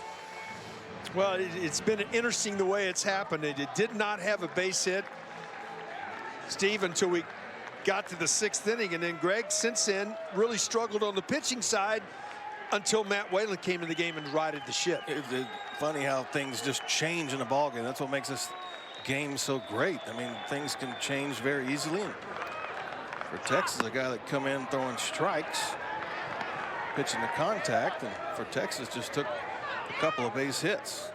He had 4 hits and 4 runs on the day. Whalen's been the most effective, but the big out in the 6th inning that Mason Bryant got, striking out Brock Holt and leaving the bases loaded, was huge. Noisy to right field. He gets things going for Texas Tech, his 2nd hit of the ball game. Big insurance run in the 8th inning. Mason Hibbler delivering, but caught off first base. You see the bullpen activity. Cameron Fields 3 scoreless and picking up the save on Friday. Colby Kubicek on the right. He was up earlier. Texas Tech, the leadoff man aboard for the 8th time in 9 innings. Here's Josh Young. Doubled in a run. Back in the 5th inning, accounting for the only run so far today for the Red Raiders. They just have not come through. They've stranded a total of 12 runners on base.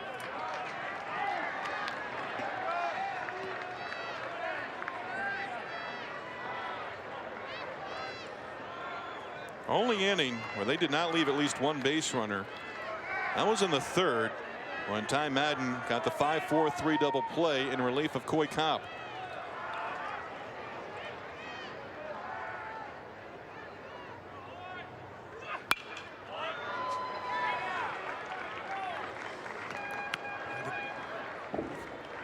This is the important guy.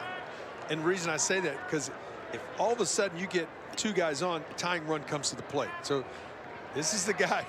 This is the guy right here, especially with no outs.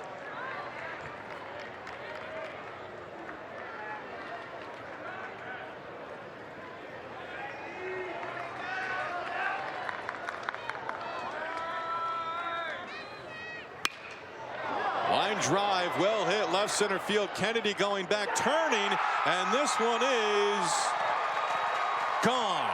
A 2-run home run for Josh Young, and just like that, we've got a 1-run ball game.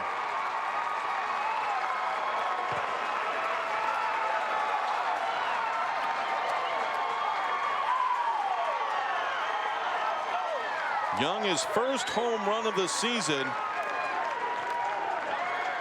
And that run in the last inning for the Longhorns looking awfully big right now. Just giant. Young is a guy that he pulls the breaking ball. You can see this ball up. This is the ball he pulls. The fastball he goes the other way with, and it shows you how strong it is. This is a bullet that gets out of here. The first one in 124 innings pitched here at the Dish this season, and David Pierce will head to the mound. So David Pierce, as he did often, early and often, going to the bullpen here, tried to get Matt Whalen to maybe get at least one in the inning. Noisy got things going, and Mason Hibbler, 2-run base hit, providing the key base hit again in the 8th inning. 3 RBIs in this game. Well, I think the important part, Greg, when I go back and look at what's going on now, I mean, obviously the run in the top of the inning or the bottom of the 8th is important, but the part for me that's really cool is what you got out of Matt Whalen. Yes, he gave up the 2 runs here, but he gave you that bridge. Well, he solidified what was going on in the ball game. As they were throwing the ball all over the place, as the pitchers were. They were walking guys. He made them earn it. They got a base hit. They got a home run. They made them earn it. So that's what you want out of the bullpen. You don't want the walks. And Matt Whalen was able to kind of settle the game down when he came in. Yeah, you look at this too, guys. This series, we knew it was going to be good, is boiled down to this right here. I mean, it's really in the balance here. You got a 1-run ball game, nobody out in the 9th.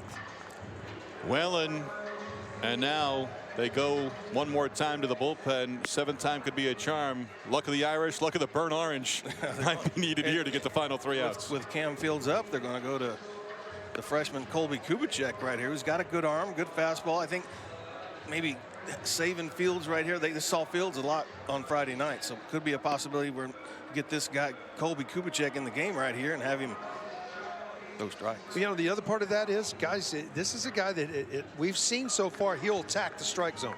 So that's what Kubicek comes in and does. So that's the other thing. You're thinking, well, we're going to go with the guy early, see what he does, see if he attacks the zone. And this would be the 2nd straight guy to do that, because early in the game it was a lot of walks and a lot of nibbling and a lot of pitches outside the zone.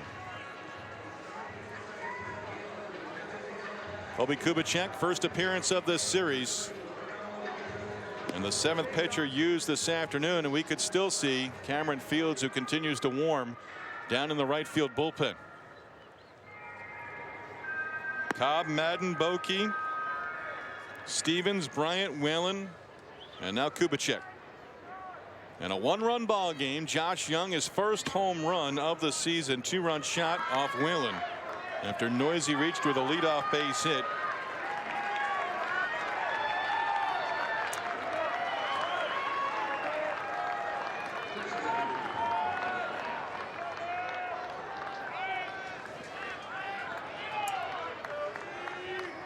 Klein 0 for 2, walked in his first 2 plate appearances. Since then, he's flied to left and popped out to third.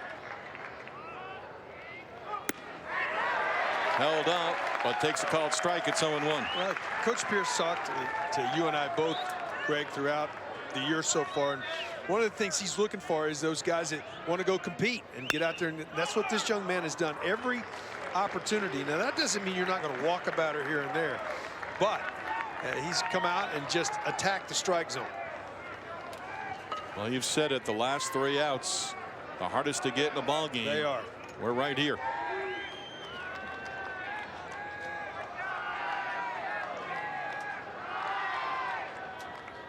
Ahead 0-2 to right field. Todd racing over, makes the catch on the run, 1 away. Almost like a clean inning. Comes in, he's got the leadoff hitter.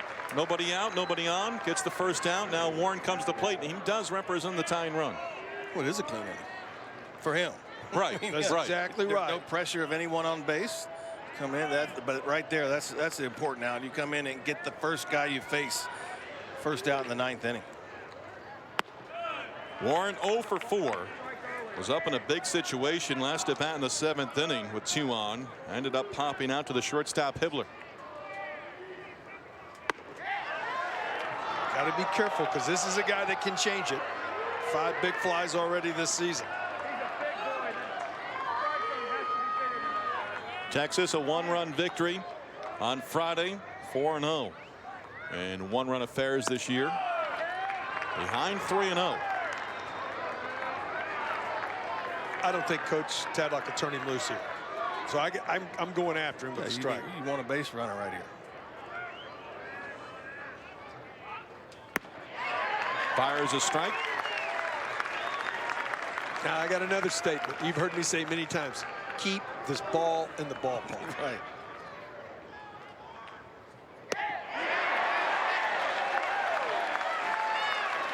From 3-0 to a full count.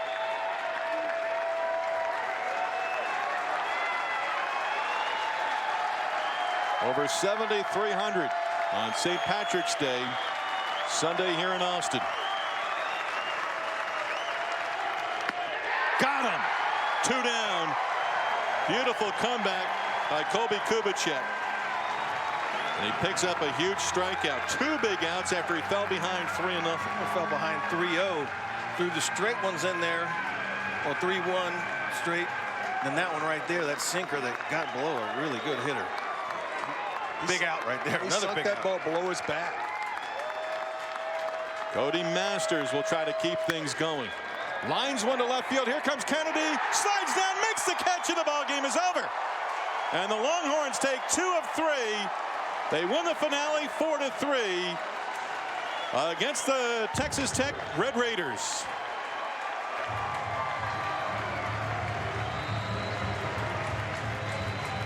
You go back and look, man, earlier in this game, it seemed like everything was going toward the Red Raiders, what they were doing. Texas had no hit, had struggled for multiple innings in the middle part of this series to get any kind of offense, but found a way to get enough offense to hold on to win this series. Yeah, I mean, it wasn't pretty. I mean, this game, the pitching walked a lot of people, but for Texas to be able to battle, continue to battle after being 1 hit yesterday and no hit for a while today, to stay in this ball game and come back against a number 9 ranked team in the nation, to start out 2-1, a very important series if it comes down to the end of conference. See David Pierce happy. Texas at Kobe Kubicek coming out of the bullpen right there to get his first save. Matt Whalen solidifying the game when he came in. I mean, just a hard-fought win, really good win for Texas today. Well, you look at that too, and on the other side, if you look at the Red Raiders team, this team's going to beat a lot of people. I mean, they are the number 9 team in the country for a reason. They came in, they showed me a lot better pitching than I anticipated, and so they got some guys that can do some things on the mound. They're going to be a team that is going to be right there when you get to the end of this. Yeah, a lot of times you think about Texas Tech, you think about the big hitting. They got some arms on that team. If they can throw like they threw this weekend and continue that throughout this year as it gets warmer, they're going to be they're already good. They're going to be great.